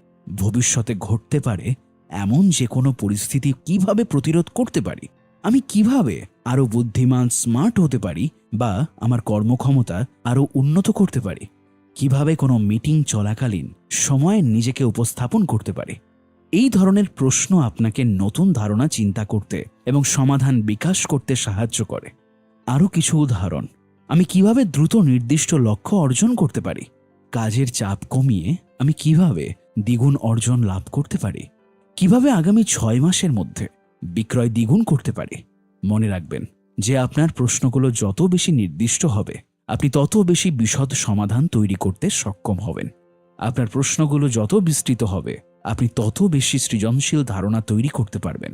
অতএব 2 জগতের সেরা অর্জন করার জন্য এই 2টি প্রশ্নের মধ্যে পরিস্থিতি অনুযায়ী সঠিক বিকল্পটি বেছে নেওয়া নিশ্চিত করুন। উদাহরণস্বরূপ, কিভাবে যত তাড়াতাড়ি সম্ভব আমি আমার লক্ষ্যে পৌঁছতে পারি। বিস্তৃত প্রশ্ন। সপ্তাহে মাত্র 10 ঘন্টা কাজ করে 30 দিনের মধ্যে আমি কিভাবে সেই লক্ষ্যে পৌঁছাতে পারি। কি হতো আর কেমন হতো যদি। এরকম প্রশ্ন। কল্পনা সবচেয়ে শক্তিশালী সম্পদ। কি হতো যদি এই প্রশ্ন কল্পনাতে প্রবেশ করতে আমাদের সক্ষম করে তোলে। এই ধরনের প্রশ্ন আপনার ইচ্ছাগুলোকে বিশ্বে সম্প্রচার করতে এবং আপনাকে নির্দিষ্ট উদ্দেশ্য সেট করার অনুমতি দেয়। এখানে কিছু উদাহরণ। কি কেমন হতো যদি আমি আমার আদর্শ জীবন নিজে ডিজাইন করতে পারতাম। কি কেমন হতো যদি আমি আমার স্বপ্নের চাকরিটা করতে পারতাম। কেমন হতো যদি আমি আমার সবচেয়ে বড় ভয় কাটিয়ে উঠতে পারতাম। আবারও প্রশ্নগুলোকে আরও সুনির্দিষ্ট করে ব্যবহারিক সমাধানগুলো খুঁজে পাওয়া সহজ করে তুলুন। কি বা কেমন হতো যদি আগামী 3 বছরের মধ্যে আমি আমার আদর্শ জীবন ডিজাইন করতে পারতাম। কি বা কেমন হতো যদি আগামী 6 মাসের মধ্যে আমার স্বপ্নের চাকরি পেতে পারতাম। কেমন হতো যদি পরবর্তী 90 দিনের মধ্যে আমার সবচেয়ে বড় ভয় সহজেই কাটিয়ে উঠতে পারতাম। কে বা কারা প্রশ্ন। কে বা কারা এই প্রশ্ন আপনাকে আপনার চারপাশের সমষ্টিগত বুদ্ধিমত্তাতে প্রবেশ করতে সক্ষম করে তোলে। আপনি বাদে আরও এমন লক্ষ লক্ষ লোক আছে যারা আপনার লক্ষ্য অর্জন করে দেখিয়েছে। কেন তাদের কাছে সাহায্য চাইবেন না? নিচের প্রশ্নগুলো নিজেকে জিজ্ঞাসা করুন। আমার জন্য সবচেয়ে গুরুত্বপূর্ণ প্রশ্নের উত্তর কার কাছে আছে? আমি যে লক্ষ্যগুলোর দিকে এগিয়ে যাচ্ছি সেই লক্ষ্য কে কারা ইতিমধ্যেই অর্জন করেছে? আমি যে গুণাবলী গড়ে তুলতে চাই তা কে বা কারা আগেই মূর্ত করেছে? আমি কাকে ঘিরে এগিয়ে যেতে চাই? আমি কার সাথে কম সময় কাটাতে চাই? মনে রাখবেন, সামষ্টিক বুদ্ধিমত্তার মধ্যে প্রবেশ করার ক্ষমতা আপনাকে নিজের থেকে অনেক বেশি অর্জন করার সুযোগ দেয়। কেউই কখনো স্বনির্মিত হয় না। আমরা সকলেই আমাদের লক্ষ্যে পৌঁছানোর জন্য পূর্ববর্তী প্রযুক্তি এবং লক্ষ লক্ষ অন্যান্য লোকের কাজের ওপর নির্ভর করতে পারি। সাহায্য চাওয়ার অভ্যাস গড়ে তুলুন এবং সফল গুণধর ব্যক্তিদের ঘিরে নিজেকে গড়ে তুলুন, সেটা বাস্তব জীবনে হোক বা বই, কোর্স, ভিডিও, সেমিনার বা যে মাধ্যমেই হোক। যখন আমি নতুন কিছু অর্জন করার চেষ্টা করি, আমি সর্বদা নিজেকে নিম্নলিখিত প্রশ্নগুলো জিজ্ঞাসা করি। কে আমার প্রশ্নের উত্তর দিতে পারবে? কে ইতিমধ্যেই সেই লক্ষ্য অর্জন করেছে? কে আমার সাথে সবচেয়ে কার্যকর তথ্য অথবা টুল শেয়ার করতে পারবে? যদি নিজেকে এই প্রশ্নগুলো জিজ্ঞাসা করার অভ্যাস গড়ে তোলেন, তবে আপনি নিজের অনেক সময় এবং প্রচেষ্টা বাঁচাতে পারবেন এবং অনেক বেশি প্রোডাক্টিভ হয়ে উঠবেন। কর্ম পদক্ষেপ। আপনার বার্ষিক লক্ষ্যে ফিরে যান এবং নিজেকে স্মার্ট প্রশ্ন জিজ্ঞাসা করুন, যেমন আমি কিভাবে দ্রুত সেই লক্ষ্য অর্জন করতে পারি? কেমন হতো যদি আমি যা কল্পনা করেছি তার চেয়ে দ্রুত এবং আরও সহজে সেই লক্ষ্যটি অর্জন করতে পারতাম? সেই লক্ষ্য ইতিমধ্যেই কে বা কারা অর্জন করেছে বা কে জানে সেই ব্যক্তিকে? তারপরে যখনই প্রয়োজন আপনার চিন্তা প্রক্রিয়া উন্নত করতে নিজেকে স্মার্ট প্রশ্ন জিজ্ঞাসা করার অভ্যাস করুন। নিজেকে আরও বড় স্বপ্ন দেখার অনুমতি দিন এবং আরও ভালো ফলাফল অর্জন করুন। মনের দৃষ্টি বড় রাখুন। লোকেরা তাদের সম্ভাবনায় পৌঁছতে ব্যর্থ হওয়ার একটি প্রধান কারণ হলো তারা বড় দৃষ্টি বা ইচ্ছা করতে হেরে যায়। যদিও তাদের একটি সুনির্দিষ্ট লক্ষ্য বা দৃষ্টি থাকে, তবুও তারা বিক্ষিপ্ত হয়ে পড়ে, যা তাদের অগ্রগতি কমিয়ে দেয়। আগামীতে দেখা যায় তারা চকচকে অবজেক্ট সিনড্রোমের অর্থাৎ শাইনি অবজেক্ট সিনড্রোমের শিকার হয়। এক ক্রিয়াকলাপ, প্রকল্প বা লক্ষ্য থেকে পরবর্তীতে আরেক লক্ষ্যেই ঝাঁপিয়ে পড়ে। আরেকটি সাধারণ সমস্যা হলো আমরা আমাদের জীবনের প্রতিটি ক্ষেত্রের মধ্যে নিখুঁত ভারসাম্য রাখতে চাই। ক্যারিয়ার, অর্থ, স্বাস্থ্য, ব্যক্তিগত বৃদ্ধি, সম্পর্ক ইত্যাদি। এই চিন্তাধারার সমস্যা হলো আমাদের জীবনের সমস্ত ক্ষেত্রে একযোগে ফোকাস করার জন্য আমাদের যথেষ্ট সময় বা শক্তি নেই। এই কারণেই সাধারণত একটি ক্ষেত্র বাছাই করা এবং কয়েক মাস ব্যাপী আমাদের বেশিরভাগ সময় এবং প্রচেষ্টা সেই ক্ষেত্রে লাগানো অনেক বেশি কার্যকর। একবার সন্তোষজনক অগ্রগতি করলে আমরা পরবর্তী ক্ষেত্রে যেতেই পারি। এমন একটি সময়ের কথা চিন্তা করুন যখন আপনি আপনার জীবনে অনেক পরিবর্তন আনার চেষ্টা করেছিলেন। সম্ভবত আপনি ব্যর্থ হয়েছিলেন। এটি কয়েক সপ্তাহের জন্য কাজ করতে পারে, কিন্তু অপ্রত্যাশিত কিছু ঘটলেই আপনি সব ছেড়ে দেবেন এবং আপনার আগের রুটিনে ফিরে যাবেন। একই জিনিস ঘটে যখন আপনি আপনার জীবনের একাধিক ক্ষেত্রে বড় পরিবর্তন আনার চেষ্টা করেন। প্রাথমিক উত্তেজনা তীব্র হতে পারে, তবে সাধারণত এটি স্থায়ী হয় না। একজন প্রোডাক্টিভ প্রডিউসার, কৌশলগত প্রযোজক হিসেবে আপনাকে অবশ্যই মূল ক্ষেত্রে ফোকাস করতে হবে, যা অন্য সবকিছু আনলক করে দেবে। প্রায়শই এই জিনিসটি হতে পারে আপনার স্বাস্থ্য। আপনি যখন স্বাস্থ্যবান হবেন তখন আপনি ভালো বোধ করবেন এবং আপনার লক্ষ্যগুলো নিয়ে কাজ করার জন্য আরও বেশি শক্তি পাবেন। নিজেকে চ্যালেঞ্জ করার এবং স্বাচ্ছন্দ্যের বাইরে যাওয়ার জন্য আপনার সেই মানসিক অবস্থা তৈরি হবে। কিন্তু আপনি যদি ইতিমধ্যেই স্বাস্থ্যবান হয়ে থাকেন, তবে সম্ভবত মূল ক্ষেত্র হলো আপনার অর্থ, অর্থাৎ টাকা। অথবা এমন হতে পারে আপনি আপনার বর্তমান চাকরিকে ঘৃণা করেন এবং এটি আপনার জীবনের অন্যান্য ক্ষেত্রগুলোকে নেতিবাচকভাবে প্রভাবিত করে। যদি তাই হয়, তাহলে আপনাকে সেদিকে মনোযোগ দিতে হবে। মনে রাখবেন, যে কোনো একটি ক্ষেত্রে মনোযোগ দেওয়ার অর্থ অন্য সবগুলোকে অবহেলা করা নয়। এর সহজ অর্থ হলো দীর্ঘমেয়াদে বৃহত্তর ভালোর জন্য একটি ক্ষেত্রে বেশি পরিমাণ সময় এবং প্রচেষ্টা ব্যয় করা। সুতরাং আপনি যদি আপনার জীবনের যে কোনো একটি ক্ষেত্রকে উন্নত করতে চান, তবে কোনটি আপনার জীবনের সবচেয়ে বেশি সামগ্রিক প্রভাব ফেলবে? এটা কি আপনার স্বাস্থ্য, আপনার কর্মজীবন, আপনার আর্থিক অবস্থা? কোনটা? কর্মপদক্ষেপ। আপনার কর্ম নির্দেশিকা ব্যবহার করে একজন কৌশলগত প্রযোজক হয়ে উঠুন। আপনার জীবনের সবচেয়ে বড় ইতিবাচক প্রভাব ফেলতে পারে এমন একটি ক্ষেত্র চিহ্নিত করুন। এই ক্ষেত্রে আপনাকে যে লক্ষ্যে মনোযোগ দিতে হবে তা লিখুন। এটি নির্দিষ্ট এবং পরিমাপযোগ্যতা নিশ্চিত করুন। অগ্রগতি নিশ্চিত করতে এই লক্ষ্যের একটি সাধারণ কর্মপরিকল্পনা লিখে রাখুন। সন্তোষজনক ফলাফল অর্জন না করা পর্যন্ত সাধারণত বেশ কয়েক মাস, এমনকি 1 বছর বা তারও বেশি সময় ধরে এই ক্ষেত্রে মনোযোগ ধরে রাখুন এবং সম্পন্ন হওয়ার পর নতুন ক্ষেত্রে মনোযোগ দিন। চতুর্থ অংশ, কার্যকারীভাবে শেখা। ষষ্ঠ দিন, আপনি যা শিখছেন তার সর্বোচ্চ কার্যকারিতা প্রয়োগ করা। জোহান উলফ্যাগিং ভন গোয়েতে, কবি এবং নাট্যকার, উনি বলেছিলেন, শেষ পর্যন্ত আমরা আমাদের অধ্যয়ন থেকে শুধুমাত্র যা ব্যবহারিকভাবে প্রয়োগ করি সেটাই মনে রাখি। শেষ পর্যন্ত আমরা আমাদের অধ্যয়ন থেকে শুধুমাত্র যা ব্যবহারিকভাবে প্রয়োগ করি সেটাই মনে রাখি। স্ট্র্যাটেজিক প্রোডাক্টিভিটি, অর্থাৎ কৌশলগত উৎপাদনশীলতা, আরও এবং আরও বেশি তথ্য মাথায় ঢোকানোর বিষয় নয়, আপনি যা শেখেন তা কাজে লাগানোর বিষয়। এই বিভাগে আমরা কিভাবে সবচেয়ে সাধারণ শিক্ষার ফাঁদসমূহ এড়াতে পারি তা দেখতে যাচ্ছি। নাম্বার 1, সঠিক তথ্য খোঁজা এবং তা সঠিক উপায়ে প্রয়োগ করা। আমি বিশ্বাস করি কোনো লক্ষ্যে পৌঁছানোর জন্য আপনাকে অবশ্যই 2টি গুণ অর্জন করতে হবে। সেগুলো হলো সঠিক তথ্য খুঁজে পাওয়ার সক্ষমতা গড়ে তোলা এবং বাস্তব ফলাফল অর্জনের জন্য জানা তথ্য বাস্তবায়ন করতে সক্ষম হওয়া। আপনি যদি পর্যাপ্ত পদক্ষেপ না নিয়ে ক্রমাগত আরও তথ্যের সন্ধান করতে থাকেন, তবে আপনি অভিভূত এবং আপনার লক্ষ্যগুলোর দিকে অগ্রগতি করতে অক্ষম বোধ করবেন। অন্যদিকে আপনি যদি সঠিক তথ্য বা সঠিক কৌশলের ওপর ভিত্তি করে পদক্ষেপ না নেন, তাহলে আপনি কোনো ভালো ফলাফল না পেয়ে তাড়াহুড়ো করতে থাকবেন। এই কারণে এই 2টি উপাদানের মধ্যকার ভারসাম্য ভালোভাবে রক্ষা করতে হবে। নাম্বার 2, বেশিরভাগ মানুষ কোনো জিনিস শেখার ক্ষেত্রে 5টি ভুল করে। অনেকে জানে না কিভাবে কার্যকারিতার সাথে শিখতে হয়।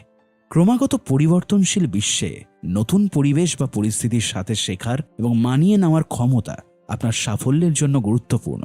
আসুন একটি নতুন দক্ষতা শেখার চেষ্টা করার সময় বা একটি চ্যালেঞ্জিং লক্ষ্য অর্জনের চেষ্টা করার সময় লোকেরা যে 5টি ভুল করে তা পর্যালোচনা করি। এগুলো হলো অতিরিক্ত শিক্ষা, বিশ্লেষণের উদ্যমহীনতা, কর্মদক্ষতার ভ্রম, চকচকে বস্তুর সিনড্রোম অর্থাৎ সাইনি অবজেক্ট সিনড্রোম এবং দুর্বল পরিকল্পনার দক্ষতা। অতিরিক্ত শিক্ষা সঠিক পরিমাণে তথ্য সংগ্রহ করতে সক্ষম হওয়া এমন একটি দক্ষতা যা প্রত্যেকেরই শেখা উচিত। তথ্যের ধরন এবং কতক্ষণ অনুসন্ধান করতে হবে তা জানা থাকলে আপনার পক্ষে কাজ করা সহজ হয়ে যাবে। এটি আপনাকে আরও সহজে আপনার লক্ষ্যের দিকে এগিয়ে যেতে এবং দ্রুত লক্ষ্য অর্জন করতে সক্ষম করে তোলে। অন্যদিকে অত্যাধিক অপ্রাসঙ্গিক তথ্য অথবা আপনি যা করার চেষ্টা করছেন সে সম্বন্ধে খুব বিশদ তথ্য সংগ্রহ করা অকার্যকর এবং প্রায়শই বিশ্লেষণের উদ্যমহীনতার দিকে নিয়ে যায়। খুব বেশি শেখা এড়াতে প্রথম জিনিস যেটি করতে হবে সেটা হলো গবেষণার সুযোগ বা লাভ সংজ্ঞায়িত করা। আপনি যে দক্ষতা বা দক্ষতাগুলো শেখার চেষ্টা করছেন এবং যে লক্ষ্য বা লক্ষ্যগুলোতে পৌঁছানোর চেষ্টা করছেন সেগুলো সম্পর্কে স্পষ্টতা অর্জনের মাধ্যমে এটির সূচনা হয়। উদাহরণস্বরূপ, আপনি যদি পিএইচডি করা ছাত্র হন বা থিসিসের উপর কাজ করেন, তাহলে আপনাকে কোনো বিষয়ের উপর একজন কর্মচারী যে চাকরি করে তার চেয়ে অনেক বেশি লিখতে হবে। অর্থাৎ সেই কর্মচারীকে একটি সংক্ষিপ্ত প্রতিবেদন লিখতে বলা হয়, কিন্তু তার চেয়ে আপনাকে অনেক বেশি গবেষণা করতে হবে আপনার থিসিসের জন্য। এই কারণেই আপনাকে সর্বদা মনে রাখতে হবে আপনি কি খুঁজছেন, এটি কোথায় পাবেন এবং সর্বশেষ ফলাফলের রূপ কেমন হবে। প্রথম উদাহরণে একজন পিএইচডি শিক্ষার্থীকে অনেক বই এবং গবেষণাপত্র পড়তে হবে, যখন দ্বিতীয় উদাহরণে কর্মচারী শুধুমাত্র কয়েকটি নিবন্ধ বা প্রতিবেদন পর্যালোচনা করেই তার কাজ সম্পন্ন করতে পারবে। এটি শুনতে সহজ মনে হতে পারে, তবে অনেক লোক তথ্য সংগ্রহ করার ক্ষেত্রে প্রয়োজনীয় তথ্যের মূল নির্ধারণ করতে ব্যর্থ হয়। কিভাবে এটি খুঁজে বের করা যায় তার একটি সুস্পষ্ট কৌশল প্রতিষ্ঠা করতেও তারা ব্যর্থ হয়ে থাকে। বিপরীতভাবে বিলম্বিত করার আরেকটি উপায় হিসেবে তারা অধ্যয়ন করতে থাকে। আপনার অবস্থান কোথায়, আপনার বর্তমান লক্ষ্য অর্জনের জন্য আপনাকে কী ধরনের তথ্য সংগ্রহ করতে হবে। কর্মপদক্ষেপ: এমন একটি দক্ষতা নির্বাচন করুন যা আপনি বিকাশ করতে চান বা যার মাধ্যমে লক্ষ্য অর্জন করতে চান। এখন সর্বাধিক কার্যকারিতার জন্য আপনাকে কী ধরনের তথ্য সন্ধান করতে হবে এবং আপনি কিভাবে তথ্য সংগ্রহ করবেন তার পরিকল্পনা লিখে ফেলুন। বিশ্লেষণের উদ্যমহীনতা: আপনি কি কখনো নতুন কোনো তথ্য পেয়ে এত অভিভূত হয়েছেন যে আপনি জানেন না কোথা থেকে শুরু করবেন? এটা পুরোপুরি বোধগম্য। আমরা অল্প সময়ে অনেক তথ্য খুঁজে পেতে পারি, যখন চিবিয়ে গেলার চাইতে বেশি বেশি তথ্য কামড়ানোর চেষ্টা করেন। ফলাফল হিসেবে প্রায়শই আত্মবিশ্বাস এবং অনুপ্রেরণা হারানোর সাথে অভিভূত হওয়ার অনুভূতি হতে পারে। তথ্য ওভারলোড নিম্নলিখিত কারণে বিশ্লেষণের উদ্যমহীনতা দিকে পরিচালিত করে। পরস্পর বিরোধী তথ্যের সম্মুখীন হওয়া: বিষয়গুলোর জটিলতা আঁচ পেতে শুরু করেন এবং আপনি অন্তর্দৃষ্টি হারিয়ে ফেলেন। এখন ওপরের পয়েন্টগুলোর কোনোটি খারাপ নয়, আসলে কিছু ক্ষেত্রে এটি প্রয়োজনীয়। উদাহরণস্বরূপ, আপনি যদি একটি থিসিস লেখেন কিন্তু সতর্ক না হলে এগুলো বড় বাধা হয়ে দাঁড়াতে পারে। কার্যকরভাবে শেখার ক্ষেত্রে এগুলো বাধা হয়ে দাঁড়ায়। আসুন সংক্ষেপে প্রতিটি পয়েন্টে ব্যাখ্যা করা যায়। নাম্বার 1, পরস্পর বিরোধী তথ্যের সম্মুখীন হওয়া। শুরু করার আগে মনে হয় সঠিক তথ্য খুঁজে পাওয়া অনেক বেশি জটিল। যদি বিশ্বাস না হয়ে থাকে তবে সমস্ত ষড়যন্ত্র তত্ত্ব অর্থাৎ কনস্পিরেসি থিওরিজ সম্পর্কে চিন্তা করুন এবং প্রায় ক্ষেত্রেই সেগুলো কতটা গভীর নিয়ে যেতে পারে। অবশ্যই তাদের মধ্যে কিছু অর্থাৎ আংশিকভাবে সত্য হতে পারে, কিন্তু একই সময়ে সব সত্য হতে পারে না। অথবা পরিচিত বিভিন্ন ওজন কমানোর ডায়েট বিবেচনা করুন: প্যালিও, কেটো অ্যাটকিন্স, মেডিটেরিয়ান, ভেগান এবং আরও কত কি। যখন তথ্য বা ডেটা খুঁজছেন, আপনি এমন তথ্যের ঝুড়ির মুখোমুখি হবেন যা সরাসরি একে অপরের বিরোধিতা করে। আপনি যত বেশি এই ধরনের তথ্য খুঁজে পাবেন, সিদ্ধান্ত নেওয়া তত কঠিন হবে এবং পদক্ষেপ নেওয়ার সম্ভাবনা তত কম হতে থাকবে, অর্থাৎ অ্যানালাইসিস অফ প্যারালাইসিস। উদাহরণস্বরূপ, কল্পনা করুন আপনি একজন ক্রীড়া প্রশিক্ষক এবং আপনি আপনার প্রথম অনলাইন প্রশিক্ষণ কোর্স বিক্রি করার চেষ্টা করছেন। বিভিন্ন কোর্স বিক্রি করার উপায় খুঁজছেন। আপনি বেশ কিছু মার্কেটিং গুরুর কথা শুনছেন। সুখবর অর্থাৎ কংগ্রাচুলেশন, তাদের সকলের কাছে আপনার জন্য প্রয়োজনীয় জাদুর কাঠি আছে বলে মনে হচ্ছে, কিন্তু সমস্যা হলো সবার কাঠি আলাদা আলাদা। মার্কেটিং সরঞ্জামগুলোর উদাহরণের মধ্যে রয়েছে একটি ফেসবুক গ্রুপ তৈরি করা, একটি ইউটিউব চ্যানেল তৈরি করা, পডকাস্ট ইন্টারভিউ করা, আপনার ক্রীড়া ক্ষেত্রের একজন প্রভাবশালী লোকের ইনফ্লুয়েন্সারের কাছ থেকে একটি প্রশংসাপত্র পাওয়া, সোশ্যাল মিডিয়াতে অর্থাৎ ইনস্টাগ্রামে, ফেসবুকে, টুইটারে বা লিঙ্কডইনে আপনার প্রশিক্ষণ কোর্সের প্রচার করা, আরও কোর্স তৈরি করা, ফেসবুকে বিজ্ঞাপন দেওয়া। এটি একটি অনুমানমূলক উদাহরণ, তবে এর মাধ্যমে বোঝা যায় যে আপনি কত সহজে পরামর্শের ভিড়ে হারিয়ে যেতে পারেন। কিভাবে এই সমস্যাটি কার্যকরভাবে মোকাবেলা করা যায় তা আমরা পরে দেখব। নাম্বার 2, আপনি বিষয়গুলোর জটিলতা আঁচ পেতে শুরু করেন। আপনি সর্বদা শেখার মাধ্যমে আরও গভীরে যেতে থাকবেন। অনেক গবেষক অত্যন্ত নির্দিষ্ট বিষয়গুলোতে কয়েক দশক ব্যয় করেছেন এবং এখনও অনুভব করেন যে তারা সবেমাত্র যাত্রা শুরু করেছেন। উদাহরণস্বরূপ, কতক কীটতত্ত্ববিদ কয়েক দশক ধরে পিঁপড়া নিয়ে অধ্যয়ন করতে থাকেন। অনেকে তাদের জীবন উৎসর্গ করে আদিম সংস্কৃতি অধ্যয়নের জন্য। আপনাকে একটি আরও সুনির্দিষ্ট উদাহরণ দেওয়ার জন্য বলছি। আমার একজন বন্ধু আছে যে এডো সময়কালে 1603-1868 জাপানি গ্রামে লুকোনো খ্রিস্টানদের নিয়ে অধ্যয়ন করে কয়েক বছর পার করে দিয়েছে। বেশিরভাগ ক্ষেত্রে আসলে কোনো বিষয়ে এতটা জানার দরকার পড়ে না। আপনি প্রথম যখন কোনো বিষয় নিয়ে গবেষণা করেন, তখন আপনার লক্ষ্য হলো মোটামুটি দ্রুত এর একটি শালীন বোধগম্যতা অর্জন করা। কিন্তু যত গভীরে যাবেন, আপনি তত আরও সূক্ষ্মতা সম্বন্ধে জ্ঞান লাভ করতে পারবেন এবং বিষয়টির জটিলতা বুঝতে পারবেন। বড় অন্তর্দৃষ্টির মধ্যে ছোট ছোট দৃষ্টিগুলো ঠাঁই পাবে। শীঘ্রই আপনি ধাঁধাটি অর্থাৎ বড় লক্ষ্য সম্পূর্ণ করার জন্য ধাঁধার সমস্ত ছোট ছোট অংশগুলো অর্থাৎ আপনার সংগ্রহ করা সংক্ষিপ্ত তত্ত্ব সাজাতে অক্ষমতা অনুভব করবেন। অন্য কথায়, গাছের কথা ভাবতে গিয়ে একটা গোটা বন হারিয়ে ফেলবেন। ফলস্বরূপ আপনি অভিভূত বা অসহায় বোধ করবেন। যখনই এরকম ঘটবে, তখনই চিহ্নিত করে ফেলা খুব গুরুত্বপূর্ণ। বিষয়টি চিহ্নিত করা কঠিন নয়। কেবল নিজেকে পর্যবেক্ষণ করুন এবং দেখুন কখন জিনিসগুলো বিভ্রান্তিকর হতে শুরু করে। হতাশা, আত্মবিশ্বাস হারানো বা অনুপ্রেরণার অভাবের লক্ষণসমূহ সন্ধান করুন। এর মানে আপনি চিবিয়ে গেলার চেয়ে বেশি কামড় দিতে বেশি মনোযোগ দিচ্ছেন। যখন এরকম ঘটবে, তখন এক ধাপ পিছিয়ে যান, জুম আউট করুন এবং বড় ছবিতে লক্ষ্য পুনরায় মনোযোগ করুন। উদাহরণস্বরূপ, কল্পনা করুন যে আপনি একটি নিবন্ধের জন্য গবেষণা করছেন যা আপনি আপনার ব্লগে পোস্ট করতে চান। সেই সম্বন্ধে সাম্প্রতিক কয়েকটি বই কিনে পড়া শুরু করলেন। পড়া চালিয়ে যাওয়ার সাথে সাথে বিষয়টির আরও গভীরে প্রবেশ করতে থাকবেন। আপনি আরও সূক্ষ্মতা সম্বন্ধে টের পাবেন এবং কয়েক ডজন গবেষণা, অগণিত পরিসংখ্যান এবং বিভিন্ন উপাখ্যান সম্পর্কে জানতে পারবেন। অনিবার্যভাবে আপনি অভিভূত বা নিমজ্জিত বোধ করতে শুরু করেন। বিষয়টি সম্পর্কে বোঝার পরিবর্তে আপনি ক্রমাগত বিভ্রান্ত হয়ে পড়েন। ধাঁধার অংশগুলো একসাথে রাখতে অক্ষমতা অনুভব করবেন। এবার একটি ভালো উপায় হলো কেবলমাত্র প্রাসঙ্গিক তথ্য ব্যবহার করা। সাধারণ নিবন্ধ বা সংক্ষিপ্ত ভিডিওগুলো দেখে যাত্রা শুরু করুন। বিষয়টির সাথে পরিচিত হয়ে উঠুন। তারপরে প্রয়োজন পড়লে আপনি আরও গভীরে ডুব দিতে পারেন, তবে ডুবটি দেরি করে দিন। মোট কথা হলো, আপনাকে অবশ্যই তথ্য কম নিতে হবে এবং বেশি বেশি পদক্ষেপ নিতে হবে। নাম্বার 3, আপনি অন্তর্দৃষ্টি হারিয়ে ফেলেন।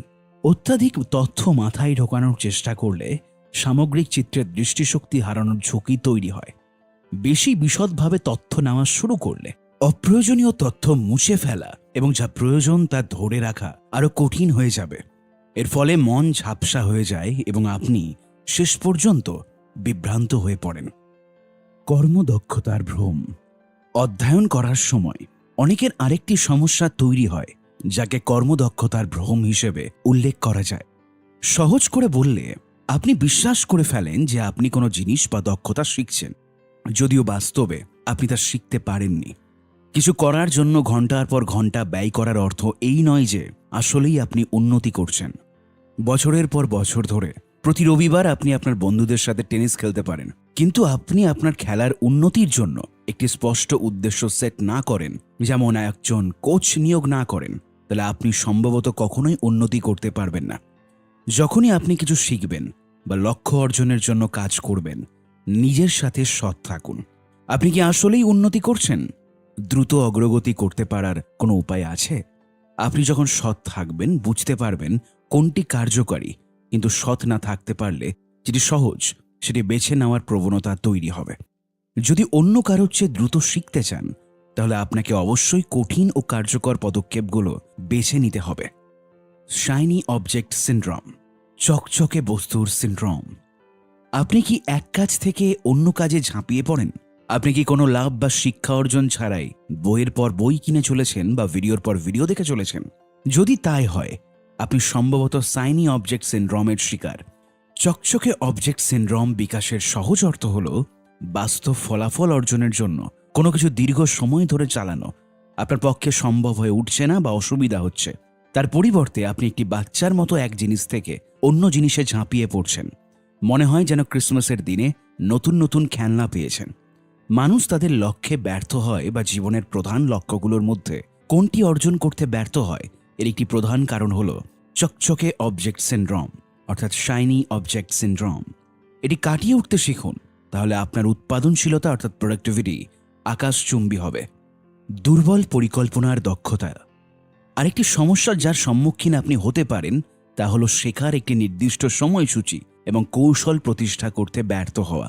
ফলস্বরূপ আপনি অসংগঠিত হয়ে পড়েন, যা আপনার শেখার প্রক্রিয়া অকার্যকর করে তোলে। উদাহরণস্বরূপ, আপনি প্রয়োজনের চেয়ে বেশি শিখছেন বা সব অপটিমাল উপায়ে শিখছেন। এই ভুলটি এড়াতে আপনাকে অবশ্যই নিশ্চিত করতে হবে যে আপনি ঠিক কি শিখতে চাচ্ছেন এবং সেটি শেখার জন্য সর্বোত্তম উপায় চিহ্নিত করুন। কৌশলগত প্রযোজক, প্রোডাক্টিভ প্রডিউসার বলতে এটাই বোঝানো হয়। আমরা পরবর্তী বিভাগে এটি কিভাবে করতে হবে তা নিয়ে আলোচনা করব। কার্যকরভাবে শেখার উপায়। এখন যেহেতু আমরা শেখার মূল ফাঁদসমূহ সম্পর্কে জেনেছি, আসুন দেখি কার্যকরভাবে শিখতে হলে কি কি করা উচিত। শেখাকে কার্যকারী করার জন্য আপনাকে অবশ্যই আপনার ইনপুট কমাতে হবে এবং আউটপুট বাড়াতে হবে। শেখার পর্যায়ে আপনাকে অবশ্যই কম তথ্য মাথায় ঢোকাতে হবে ও তার চাইতে বেশি পদক্ষেপ গ্রহণ করতে হবে। যদি এমনটা করতে পারেন, আপনার শেখার ক্ষমতা নাটকীয়ভাবে উন্নত হবে। ওভার লার্নিং বন্ধ করতে এক ধাপ পিছিয়ে যান এবং সঠিকভাবে নিচের জিনিসগুলো বোঝার চেষ্টা করুন। নাম্বার 1, আপনি কি শিখতে চেষ্টা করছেন? এই প্রশ্ন আপনাকে সাহায্য করবে কোন ধরনের তথ্য সংগ্রহ করতে হবে এবং কতটা গভীরভাবে অনুসন্ধান করতে হবে এই বিষয়ে। নাম্বার 2, কেন আপনাকে এটি শিখতে হবে? এই প্রশ্ন নিশ্চিত করতে সাহায্য করবে সেই জিনিস শেখা আপনার সামগ্রিক কৌশলের সাথে সঙ্গতিপূর্ণ। নাম্বার 3, চূড়ান্ত ফলাফল বা পরিণতি কেমন হবে? চূড়ান্ত আউটপুটের একটি পরিষ্কার চিত্র পাওয়া গেলে তা আপনাকে আপনার পদ্ধতির পরিমার্জন করতে সাহায্য করবে। সঠিক লোকেদের জিজ্ঞাসা করতে, সঠিক বই পড়তে এবং আরও বুদ্ধির সাথে অধ্যয়ন করতে সক্ষম হয়ে উঠবেন। নাম্বার 4, জিনিসটি শেখার সর্বোত্তম উপায়। একবার সেরা পদ্ধতি চিহ্নিত করতে পারলে কাজের একটি কার্যকর পরিকল্পনা ডিজাইন অনায়াসেই করতে পারবেন। উদাহরণস্বরূপ, ধরা যাক আপনি একটি বিদেশি ভাষা শিখতে চান। প্রথমত, আপনি ঠিক কি শিখতে চাইছেন তা নির্ধারণ করতে হবে। আপনি কি সেই ভাষায় কথোপকথন করতে সক্ষম হতে চান? আপনি কি সেই ভাষায় ক্লাসিক পড়তে চান? অথবা আপনি কি ব্যবসায়িক ক্ষেত্রে ব্যবহারের জন্য এই ভাষা শিখতে চান? আপনার উদ্দেশ্যের উপর নির্ভর করে শেখার পদ্ধতি পরিবর্তন হয়। উদাহরণস্বরূপ, আপনি যদি একটি বিদেশি ভাষার বই পড়তে চান, তবে সেই ভাষায় কথা বলার চাইতে আপনাকে সে ভাষার ব্যাকরণ অধ্যয়নে বেশি সময় ব্যয় করতে হবে। যাই হোক, আপনি যদি কেবল আপনার নির্বাচিত ভাষায় কথোপকথন করা শিখতে চান, তবে আপনাকে পড়ার পরিবর্তে কথা বলার দিকে বেশি মনোনিবেশ করতে হবে। দ্বিতীয়ত, এটি শেখার কারণও জানতে হবে। কিভাবে এটি আপনাকে আপনার লক্ষ্য পূরণ করতে সাহায্য করে, কিভাবে এটা আপনার দৃষ্টির সঙ্গে সারিবদ্ধ। আপনি যা শেখেন তার বেশিরভাগই একটি বৃহত্তর দৃষ্টিভঙ্গি বা স্বপ্ন অর্জনের দিকে এক একটি ধাপ। আপনার প্রেরণা উচ্চতর হতে হবে এবং আপনি আপনার লক্ষ্যে পৌঁছতে সফল না হওয়া পর্যন্ত আপনাকে প্রচুর অধ্যবসায় করতে হবে। আপনি বিদেশি ভাষা শিখতে আর অনুপ্রাণিত হবেন যদি এটি একটি বড় লক্ষ্যের অংশ হয়।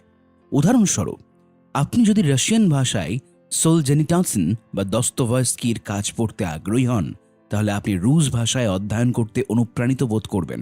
আপনি যদি জাপানি সংস্কৃতির প্রতি অনুরাগী হন, তাহলে আপনি জাপানি ভাষা শেখার ইচ্ছা অনুভব করতে পারেন। অথবা আপনি যদি আপনার ইংরেজি উন্নতি করতে আগ্রহী হন, তাহলে আপনি হয়তো আমেরিকান সিনেমা পছন্দ করতে শুরু করবেন। তৃতীয়ত, চূড়ান্ত আউটপুট কেমন হবে সে সম্পর্কে একটি পরিষ্কার ধারণা থাকা দরকার।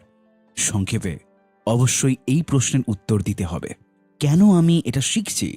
বিদেশি ভাষার ক্ষেত্রে আপনি নিজেকে জিজ্ঞাসা করতে পারেন, আমি কি জন্য সেই ভাষা ব্যবহার করব? বই পড়ার জন্য, অফিসের প্রেজেন্টেশন তৈরি করার জন্য, সে ভাষার আসল সংস্করণের সিনেমা দেখার জন্য? গবেষণার ক্ষেত্রে আপনি ঠিক কিসের জন্য এই গবেষণা করছেন? কি ধরনের আউটপুট আপনি প্রত্যাশা করছেন? রিপোর্ট কি 5 পৃষ্ঠার হবে, 50 পৃষ্ঠার রিপোর্ট, একটি পাওয়ার পয়েন্ট প্রেজেন্টেশনের জন্য? এটাতে কি কি জিনিস অন্তর্ভুক্ত করা উচিত? ঠিক কি জন্য আপনি এটা করছেন? যখন আপনি অনিশ্চিত হয়ে পড়বেন, তখন আপনার সুপারভাইজার বা অন্য প্রাসঙ্গিক ব্যক্তির সাথে যোগাযোগ করুন। আপনি যদি অগ্রদূত হন, নিজেকে জিজ্ঞাসা করুন চূড়ান্ত পণ্যটি কেমন হওয়া উচিত। এই প্রশ্নের উত্তর জানা থাকলে এটি আপনাকে সর্বোত্তম সংস্থানসমূহ শনাক্ত করতে সহায়তা করবে। অর্থাৎ কোন বই কেনা উচিত বই, কোন ওয়েবসাইটগুলো পরিদর্শন করা দরকার বা কাদের কাছে সাহায্য চাইতে পারেন। চতুর্থত, আপনি কি শিখতে চাচ্ছেন, কেন আপনাকে তা শিখতে হবে এবং চূড়ান্ত আউটপুটটি কেমন হওয়া উচিত। এগুলো একবার জানা হয়ে গেলে আপনি আপনার কর্মপদ্ধতির একটি বিশদ পরিকল্পনা স্থাপন করতে সক্ষম হয়ে উঠবেন। সেই দক্ষতা শেখার সর্বোত্তম উপায় এবং আপনার শেখার লক্ষ্য অর্জনের জন্য যে পদ্ধতি অনুসরণ করা উচিত তা নির্ধারণ করতে পারবেন। বসুন ও শেখার একটি কার্যকর কৌশল তৈরি করতে কিছুক্ষণ সময় নিন। হোক একটি সাধারণ প্রশ্নের উত্তর খোঁজার জন্য বা একটি জটিল বিষয়ে বিস্তৃত গবেষণা শুরু করার জন্যই হোক না কেন, প্রথমে গভীরে ডুব দেওয়ার পরিবর্তে চিন্তা করার জন্য সময় নেওয়া সর্বদা ভালো ধারণা। এই সাধারণ অভ্যাসটি আপনাকে একজন ভালো চিন্তাবিদ করে তুলবে এবং সময়ের সাথে সাথে আপনাকে একজন মহান প্রোডাক্টিভ প্রডিউসার অর্থাৎ কৌশলগত প্রযোজক হতে সাহায্য করবে। আপনার শেখার লক্ষ্য আরও নির্দিষ্ট করে উল্লেখ করুন। একটি স্পষ্ট লক্ষ্য এবং একটি নির্দিষ্ট সময়সীমা শেখার জন্য অনুপ্রেরণা জাগায়। উদাহরণস্বরূপ, আমি যখন বিশ্ববিদ্যালয়ে জাপানি ভাষা অধ্যয়ন করছিলাম তখন আমি সেই ভাষার দক্ষতা পরীক্ষার জন্য নিবন্ধন করেছিলাম। প্যারিসে বছরে একবার এই পরীক্ষা অনুষ্ঠিত হয়। এটি একটি স্পষ্ট সময়সীমা ঠিক করে দিয়েছিল এবং আমাকে আমার শেখার অবস্থা জানতে সাহায্য করেছিল। অবশ্য একটি অফিসিয়াল সময়সীমার আবশ্যকতা নেই, আপনি নিজেই সময়সীমা সেট করে নিতে পারেন। উদাহরণস্বরূপ, ধরা যাক আপনি স্প্যানিশ শিখছেন, সেক্ষেত্রে আপনি সিদ্ধান্ত নিতে পারেন যে এই বছরের 31শে অক্টোবর আপনাকে একজন স্প্যানিশ বন্ধুর সাথে কথোপকথন করতে হবে। এটিকে আরও কার্যকর করার জন্য আপনি কথোপকথনের বিষয় নির্দিষ্ট করতে পারেন, যেমন আত্মপরিচয়, ভ্রমণের অভিজ্ঞতা এবং ভবিষ্যতের লক্ষ্য। মূল বিষয় হল আপনাকে অবশ্যই স্ফটিকের ন্যায় স্বচ্ছ লক্ষ্য সেট করতে হবে, কারণ আপনার শেখার উদ্দেশ্য সংজ্ঞায়িত করতে আপনাকে আপনার লক্ষ্যকে বাস্তব করতে, কর্মপদ্ধতিকে অনুপ্রাণিত করতে, সময়সীমা ব্যবহার করে জরুরি অনুভূতি তৈরি করতে এবং একটি কার্যকর কর্মপরিকল্পনা তৈরি করতে সক্ষম হওয়ার জন্য। সম্ভাব্য সেরা শেখার কৌশল চিহ্নিত করুন। আপনি লক্ষ্য নির্ধারণ করছেন, এখন এটি সম্পন্ন করার সম্ভাব্য সর্বোত্তম কৌশল চিহ্নিত করার সময়। এটি করার সময় আপনার লক্ষ্যের সামগ্রিক উদ্দেশ্যের কথা মাথায় রাখুন। আপনার আসলে কতটা শিখতে হবে, আপনার কি ডজন ডজন বই পড়তে হবে নাকি শুধু একটি সিরিজ পড়তে হবে, বেশ কয়েকটি ভিডিও দেখতে হবে নাকি একটি নির্দিষ্ট কোর্স নিলেই যথেষ্ট। সর্বোত্তম কৌশল চিহ্নিত করতে আমি আপনাকে নিম্নলিখিত পদক্ষেপসমূহ অনুসরণ করতে উৎসাহিত করব। নাম্বার 1, এমন একজন বন্ধু বা পরিচিত ব্যক্তিকে খুঁজুন যিনি ইতিমধ্যেই আপনি যা শিখতে চান সে জিনিসটি শিখছেন বা যিনি ইতিমধ্যেই আপনার লক্ষ্য অর্জনের চেষ্টা করছেন। নাম্বার 2, শেখার লক্ষ্যে পৌঁছানোর সবচেয়ে কার্যকর উপায় নিজেকে চিহ্নিত করতে বলুন। নাম্বার 3, এমন একটি কর্মপরিকল্পনা তৈরি করুন যা আপনার লক্ষ্যে পৌঁছানোর সম্ভাবনাকে সর্বাধিক করে তোলে। আসুন প্রতিটি পয়েন্ট আরও গভীরভাবে আলোচনা করা যায়। নাম্বার 1, এমন একজন বন্ধু বা পরিচিত ব্যক্তিকে খুঁজুন যিনি ইতিমধ্যেই একই লক্ষ্য অর্জন করেছেন। সম্ভাবনাগুলো হলো, আপনি যা শিখতে বা অর্জন করার চেষ্টা করছেন অন্য কেউ সম্ভবত সেটি ইতিমধ্যেই শিখেছে বা অর্জন করেছে। অতএব আপনার প্রথম উদ্দেশ্য হলো সেই ব্যক্তিকে খুঁজে বের করা এবং তাদের গোপন অস্ত্র সম্বন্ধে জিজ্ঞাসা করা। অবশ্যই এর অর্থ এই নয় যে আপনাকে একই জিনিস করতে হবে বা এমনকি তাদের পদ্ধতিটি আপনার ক্ষেত্রেও কাজ করবে এমন কোনো কথা নেই, তবে শুরু করার জন্য এটি একটি ভালো পদক্ষেপ। আমি আপনাকে নিম্নলিখিত প্রশ্নগুলো তাকে জিজ্ঞাসা করার পরামর্শ দেব। আপনার শেখার কৌশল বা পদ্ধতি কি ছিল? আপনার জন্য সবচেয়ে কার্যকর কার্যকলাপ কোনটি ছিল? আপনি কিসের সাথে সবচেয়ে বেশি লড়াই করেছেন এবং কিভাবে আপনি এটি কাটিয়ে উঠলেন? আপনার যদি আবার সেই দক্ষতা শিখতে হয় তাহলে আপনি কোন কাজ বা পদক্ষেপটি ভিন্নভাবে করবেন? আপনি যদি আমার জায়গায় থাকতেন তাহলে আপনি কিভাবে এটা শিখতেন? আমার জানা উচিত এমন আরও অন্য কোনো জিনিস বা বিষয় আছে। একবার আপনি আপনার বন্ধু বা পরিচিতের সাক্ষাৎকার নিলে আপনার শেখার লক্ষ্যে পৌঁছানোর সর্বোত্তম উপায় সম্পর্কে আরও ভালো ধারণা পেয়ে যাবেন। শেখার লক্ষ্যে পৌঁছানোর সবচেয়ে কার্যকর উপায় নিজেকে চিহ্নিত করতে বলুন। এখন আপনি আপনার শেখার কৌশল পরিকল্পনা করতে শুরু করেছেন। আসুন আরও এক ধাপ এগিয়ে যায়। পরের ধাপ হলো লক্ষ্য অর্জনের জন্য আপনি যে কৌশলসমূহ ব্যবহার করতে পারেন তা নিয়ে 10 থেকে 15 মিনিট চিন্তাভাবনা করুন। নিজেকে জিজ্ঞাসা করার জন্য নিজেকে কিছু প্রশ্ন রয়েছে। কিভাবে আমি যত দ্রুত ও কার্যকরভাবে সম্ভব শিখতে পারি? আমার কি করা এড়ানো উচিত? একটি ভালো কৌশলের জন্য আপনাকে বেশিরভাগ জিনিসকে প্রত্যাখ্যান করতে হবে ও পরবর্তীতে খুব কম সংখ্যক তবে উচ্চ প্রভাবিত কাজসমূহে মনোযোগ দিতে হবে। অতিরিক্ত শিক্ষা বিষয়টা কেমন এবং আমি কিভাবে এটি এড়াতে পারি? আমি কি কোনো শিক্ষার ফাঁদে পা ফেলব? নিশ্চিত করুন যতটা সম্ভব পরিষ্কার উত্তর পেতে। এমন একটি কর্মপরিকল্পনা তৈরি করুন যা আপনার লক্ষ্যে পৌঁছানোর সম্ভাবনাকে সর্বাধিক করে তোলে। এখন আপনার কাছে সঠিক কৌশল তৈরি করার জন্য প্রয়োজনীয় সমস্ত তথ্য রয়েছে। আসুন একটি কংক্রিটের ন্যায় পরিকল্পনা তৈরি করি। আপনার কর্মপরিকল্পনা সংজ্ঞায়িত করতে নিজেকে নিম্নলিখিত প্রশ্ন জিজ্ঞাসা করুন। কোন সেই প্রধান দৈনন্দিন কাজ যা আমাকে লক্ষ্যে পৌঁছানোর গ্যারান্টি দেবে? আমাকে সেই লক্ষ্যে পৌঁছতে সাহায্য করার জন্য কি পরিমাণ সময় বিনিয়োগ করতে হবে? আমার পথের প্রধান মাইলফলক কি? কর্মপদক্ষেপ কম শেখা এবং বেশি কাজ বা পদক্ষেপ গ্রহণের চেষ্টা করার মাধ্যমে আপনার শেখা বনাম কাজ করার অনুপাত পরিবর্তন করুন। শেখার একটি লক্ষ্য নির্বাচন করুন এবং একটি সাধারণ কর্মপরিকল্পনা তৈরি করুন। এটি করার জন্য নিশ্চিত করুন যে আপনি ঠিক কী শিখতে চাচ্ছেন এবং এর উদ্দেশ্য নির্ধারণ করুন। নিজে গবেষণা ও বন্ধুদের জিজ্ঞাসা করে শেখার সর্বোত্তম উপায়টি চিহ্নিত করুন এবং ধারাবাহিক অগ্রগতি করার জন্য একটি সহজবোধ্য সময়সূচি তৈরি করুন। নাম্বার 6, সঠিক দক্ষতা অর্জন করা।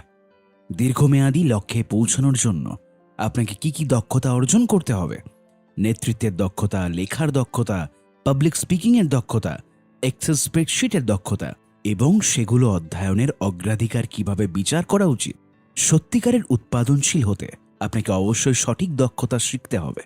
এই বিভাগে আমরা সঠিক দক্ষতা বলতে আমি কি বোঝাতে চাই এবং কিভাবে এগুলো আপনার জন্য চিহ্নিত করতে হবে তা নিয়ে আলোচনা করব। অবশ্যই শিখতে হবে এমন মূল দক্ষতাসমূহ চিহ্নিত করুন। আপনি শিখতে পারেন এমন প্রায় অসংখ্য দক্ষতা রয়েছে, কিন্তু সময় সীমিত, তাই আপনাকে অবশ্যই ভালো ও কার্যকর দক্ষতাসমূহ বেছে নিতে হবে। এবার দক্ষতা শেখা গুরুত্বপূর্ণ, কারণ নতুন দক্ষতা অর্জন আপনার প্রোডাক্টিভিটি বা উৎপাদনশীলতা বাড়াতে সাহায্য করে। একটি নির্দিষ্ট দক্ষতা বারবার অনুশীলন করার মাধ্যমে অপ্রশিক্ষিত ব্যক্তির চেয়ে আপনি অনেক ভালোভাবে সেই দক্ষতার মাধ্যমে কাজ সম্পন্ন করতে পারবেন। প্রকৃতপক্ষে অর্থনীতিবিগণ যে শ্রমের বিভাজন অধ্যয়ন করে সেটির অর্থ এরকমই। আপনি নিজেই সব বেছে নিতে পারেন, শিকার করা, কাপড় তৈরি করা, বাড়ি তৈরি করা ইত্যাদি।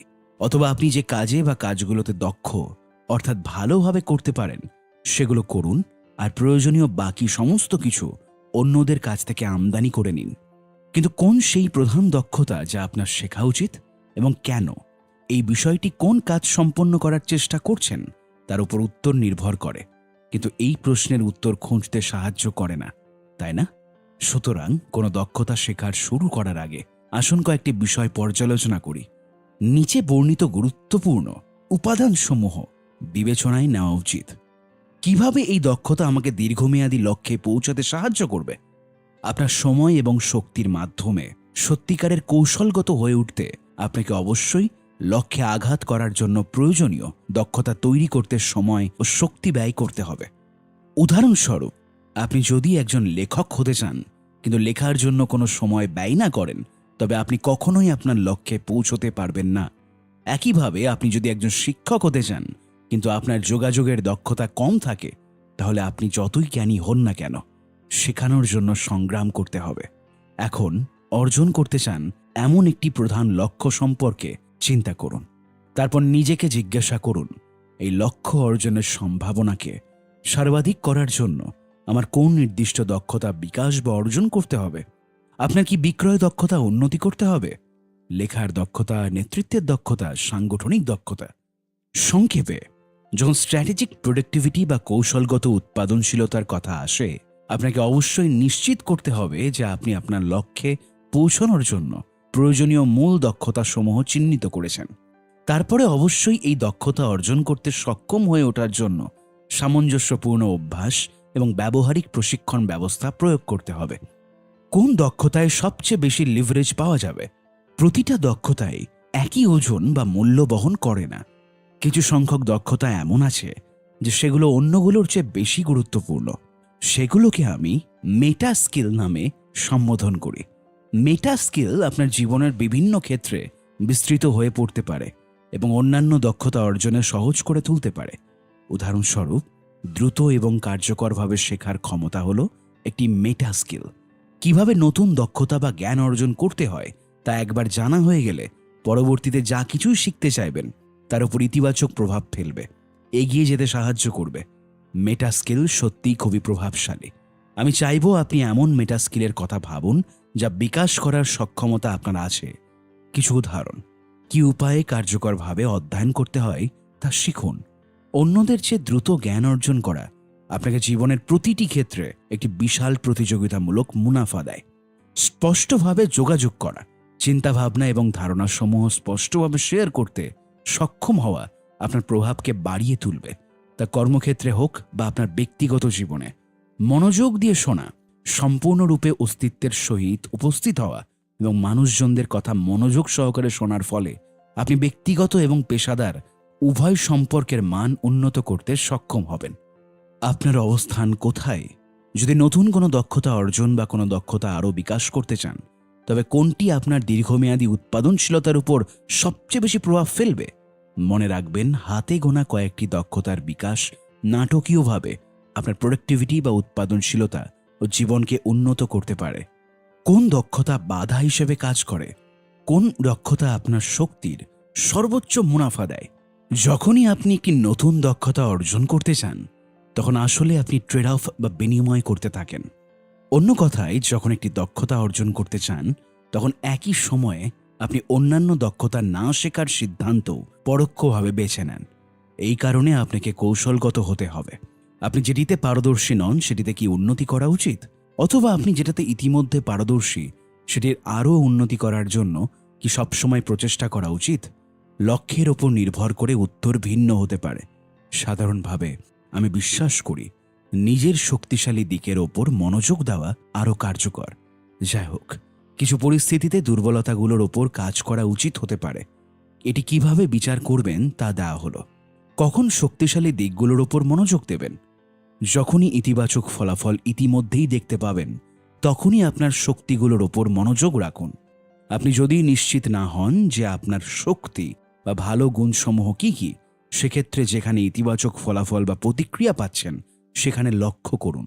উদাহরণস্বরূপ, যখন আমি অ্যামাজনে আমার প্রথম বই প্রকাশ করি, তখন অনেক ইতিবাচক প্রতিক্রিয়া পেয়েছি।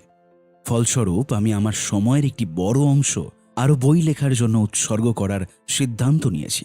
যাই হোক, যদি প্রতিক্রিয়াটি অত্যাধিক নেতিবাচক হতো, সম্ভবত ছেড়ে দিতাম এবং এমন অন্য কিছুতে মনোনিবেশ করতাম যাতে আমি পারদর্শী ছিলাম। অন্যদিকে, ক্যামেরার সামনে আমি নিজেকে উপস্থাপন করতে দুর্দান্ত নই।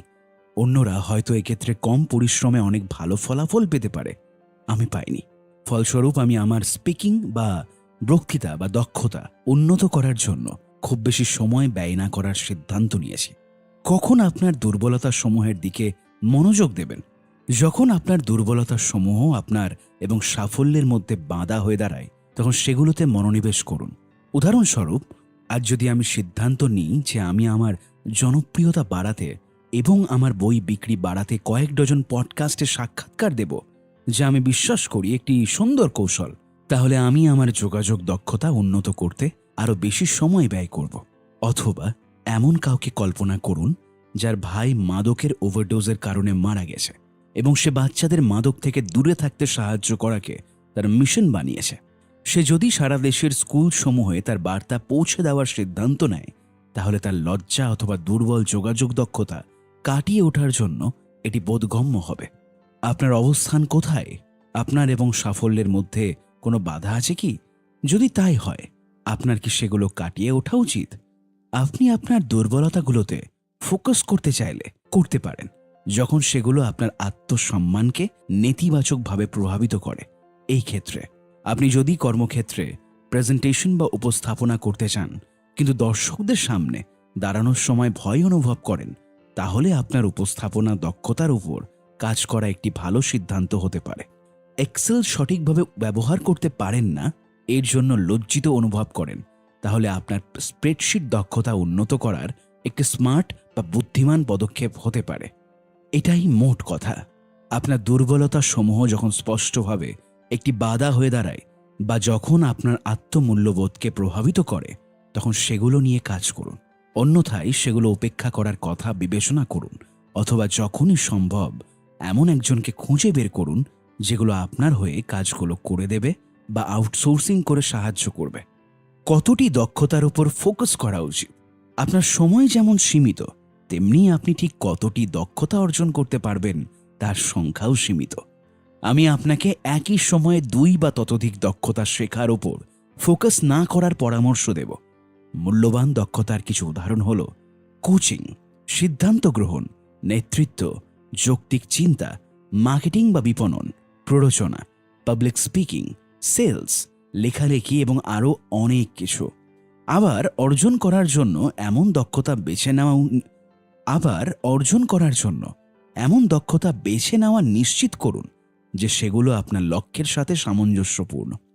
2 বা 3টি দক্ষতা একত্রিত করে এবং প্রতিটিতে উচ্চ স্তরের দক্ষতা অর্জন করে আপনি অন্যান্য বেশিরভাগ লোকের চেয়ে বেশি প্রতিযোগিতামূলক মুনাফা অর্জন করতে পারেন, এবং এইভাবেই আপনি আপনার নিজের পথ নিজে তৈরি করতে পারবেন।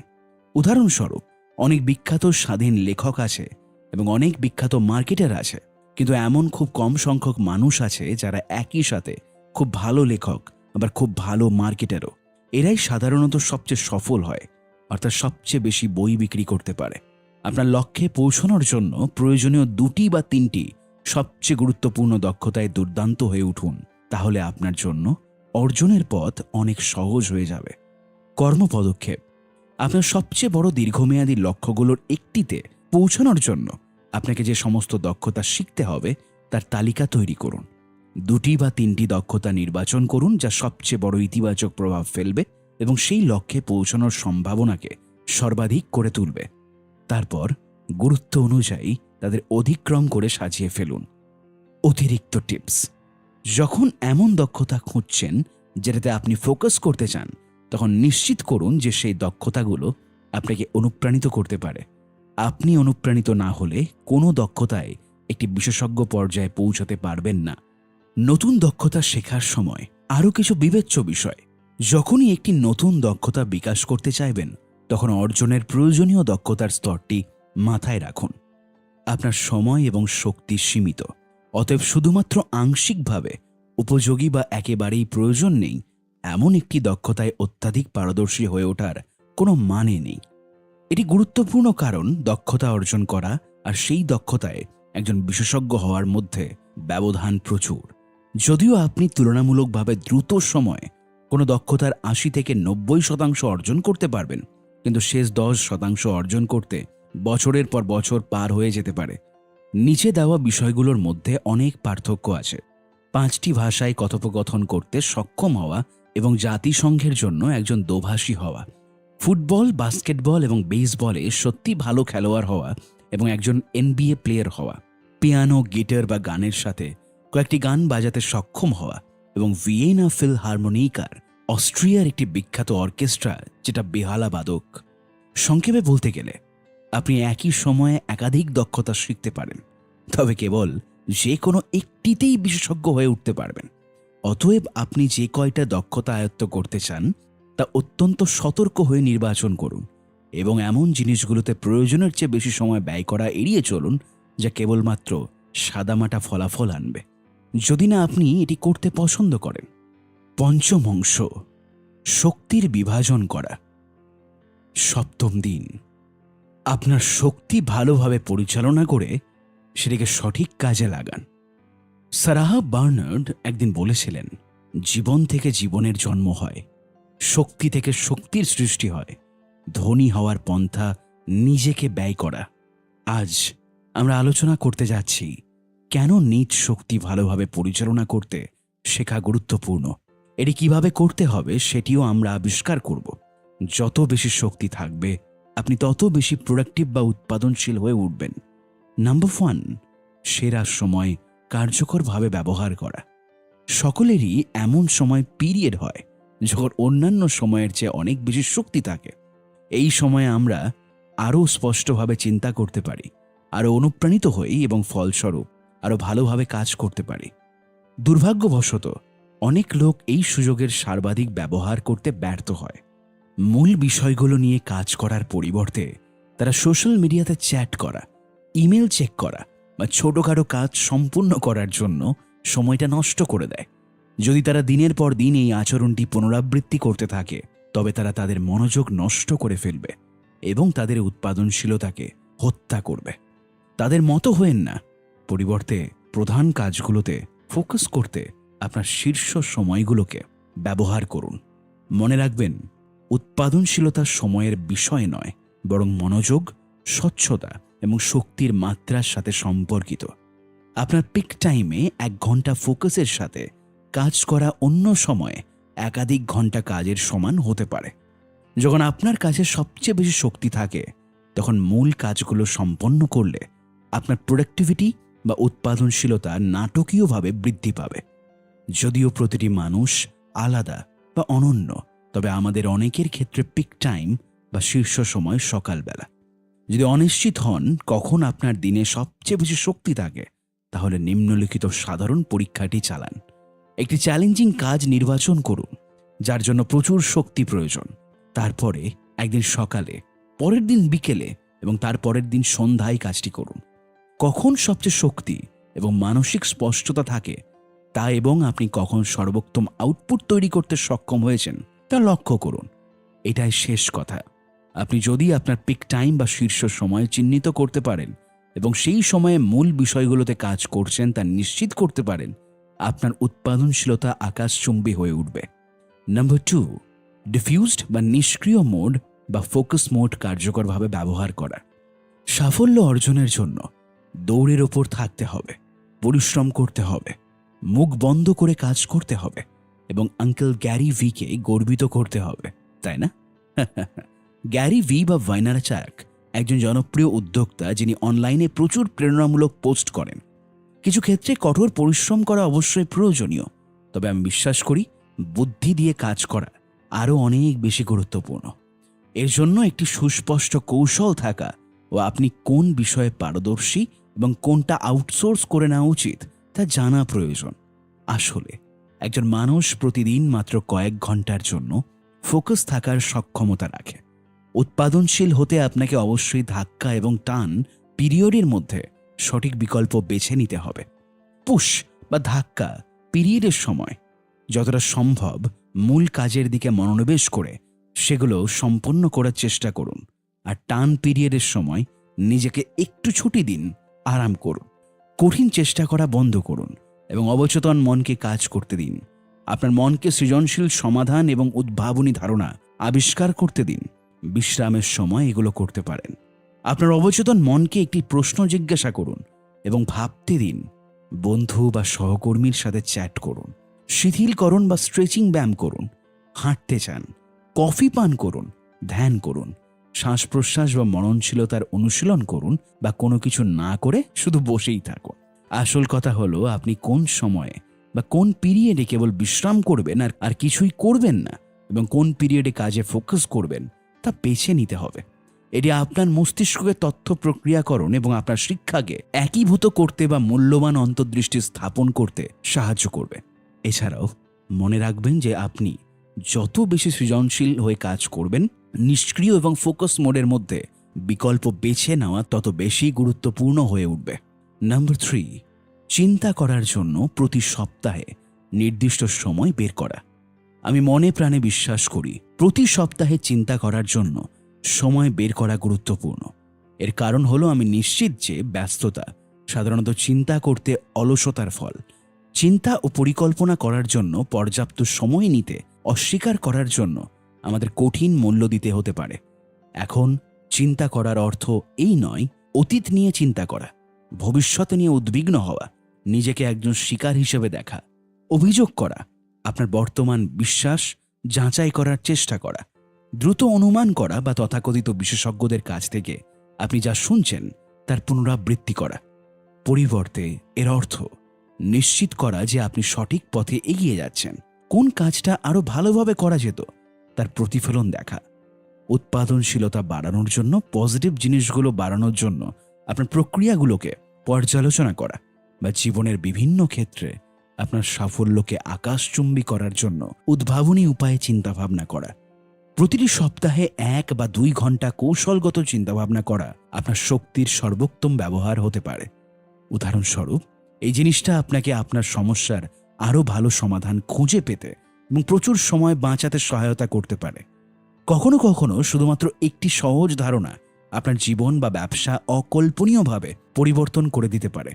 প্রত্যেক সপ্তাহে চিন্তা করার সময় বের করার মাথায় এই ধরনের যুগান্তকারী ধারণা জন্ম দেওয়ার সম্ভাবনা বাড়িয়ে দেয়। নাম্বার 4, আপনার দিন সেগমেন্টিং ভাগ করে নেওয়া।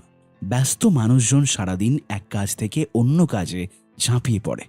শ্বাস নেওয়ার সময় নেই এবং অতিরিক্ত চাপ ঘাড়ে পেতে নেওয়ার প্রবণতা সবার মধ্যে দেখা যায়। আরও খারাপ বিষয়, তারা মাল্টিটাস্ক করার চেষ্টা করতে, যা বহু গবেষণায় অকার্যকর বলে প্রমাণিত হয়েছে। অন্যদিকে উৎপাদনশীল লোকেরা তাদের প্রতিটা দিন ইচ্ছাধীন কাটায়। তাড়াহুড়ো ও ব্যস্ততার পরিবর্তে তারা মূল কাজগুলো সম্পূর্ণ করার চেষ্টা করে। তারা সঠিক কাজ করার দিকে মনোনিবেশ করে, কাজগুলোকে সঠিক না করেই। মনে রাখবেন, আপনার প্রতিদিনের শক্তি সীমিত। যদিও বিরতি এড়িয়ে যাওয়া একটি ভালো ধারণার মতো শোনাতে পারে, সাধারণত এটা ভুল ধারণা। একজন কৌশলগত প্রযোজক হওয়ার জন্য আপনাকে অবশ্যই ফোকাসড ওয়ার্ক সেশনের মধ্যে বিশ্রাম নিতে হবে। আপনি যা করছেন তা কেন করছেন সেটা সর্বদা আপনাকে অবশ্যই জেনে রাখতে হবে। একটা উদাহরণ দিই, ব্যক্তি ক সারাদিন কাজ করে কোনো বিরতি নেয় না। ব্যক্তি খ তার ঠিক কোন বিষয়ে মনোযোগ দেবে তা নির্ধারণ করে এবং 15 মিনিটের বিরতি নেওয়ার আগে 45 মিনিটের জন্য তীব্র মনোযোগ দিয়ে কাজ করে। তারপরে তারা প্রক্রিয়াটি পুনরাবৃত্তি করে। এখন আপনার মতে কে সবচেয়ে বেশি উৎপাদনশীল হবে, ব্যক্তি ক না ব্যক্তি খ? মনে হতে পারে যে ব্যক্তি ক সবচেয়ে বেশি উৎপাদনশীল হবে। যাই হোক, বাস্তব জগতে ব্যক্তি খ আরও ইচ্ছাধীনভাবে মনোনিবেশ করবে এবং ফলস্বরূপ কাজগুলো আরও কার্যকর হয়ে ওঠে। বেশি বেশি বিরতি নেওয়া খ ব্যক্তিকে ব্যাটারি রিচার্জ করতে এবং পরবর্তী কাজের সেশনের জন্য প্রস্তুত হওয়ার সুযোগ দেয়। অন্যদিকে ব্যক্তি ক ছোটখাটো কাজে সময় নষ্ট করে বা বিভ্রান্ত হয়ে পড়ে। বিরতি না নিলে তারা আরও ক্লান্ত বোধ করবে, যা প্রায় দুর্বল সিদ্ধান্ত গ্রহণের দিকে নিয়ে যায়। অর্থাৎ অকার্যকর কাজে কাজ করা, আরও ভুল করা ইত্যাদি। এছাড়াও ব্যক্তি ক আরও চাপ অনুভব করবে এবং সম্ভবত অভিভূত বোধ করবে। এই কারণেই আমি আপনাকে আপনার গোটা দিন ভাগ করে নিতে উৎসাহিত করব। নিচের পয়েন্টগুলোকে কাজে লাগান। কি কাজ করবেন তা ঠিক করুন। গোটা দিনের এবং প্রতিটি কাজের সেশনের জন্য নির্দিষ্ট লক্ষ্য নির্ধারণ করুন।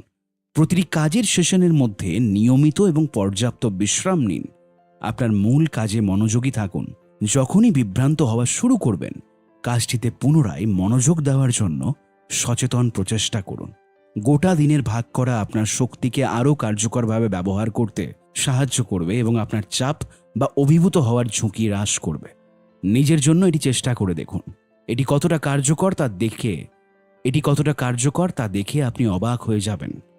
কর্মপদক্ষেপ।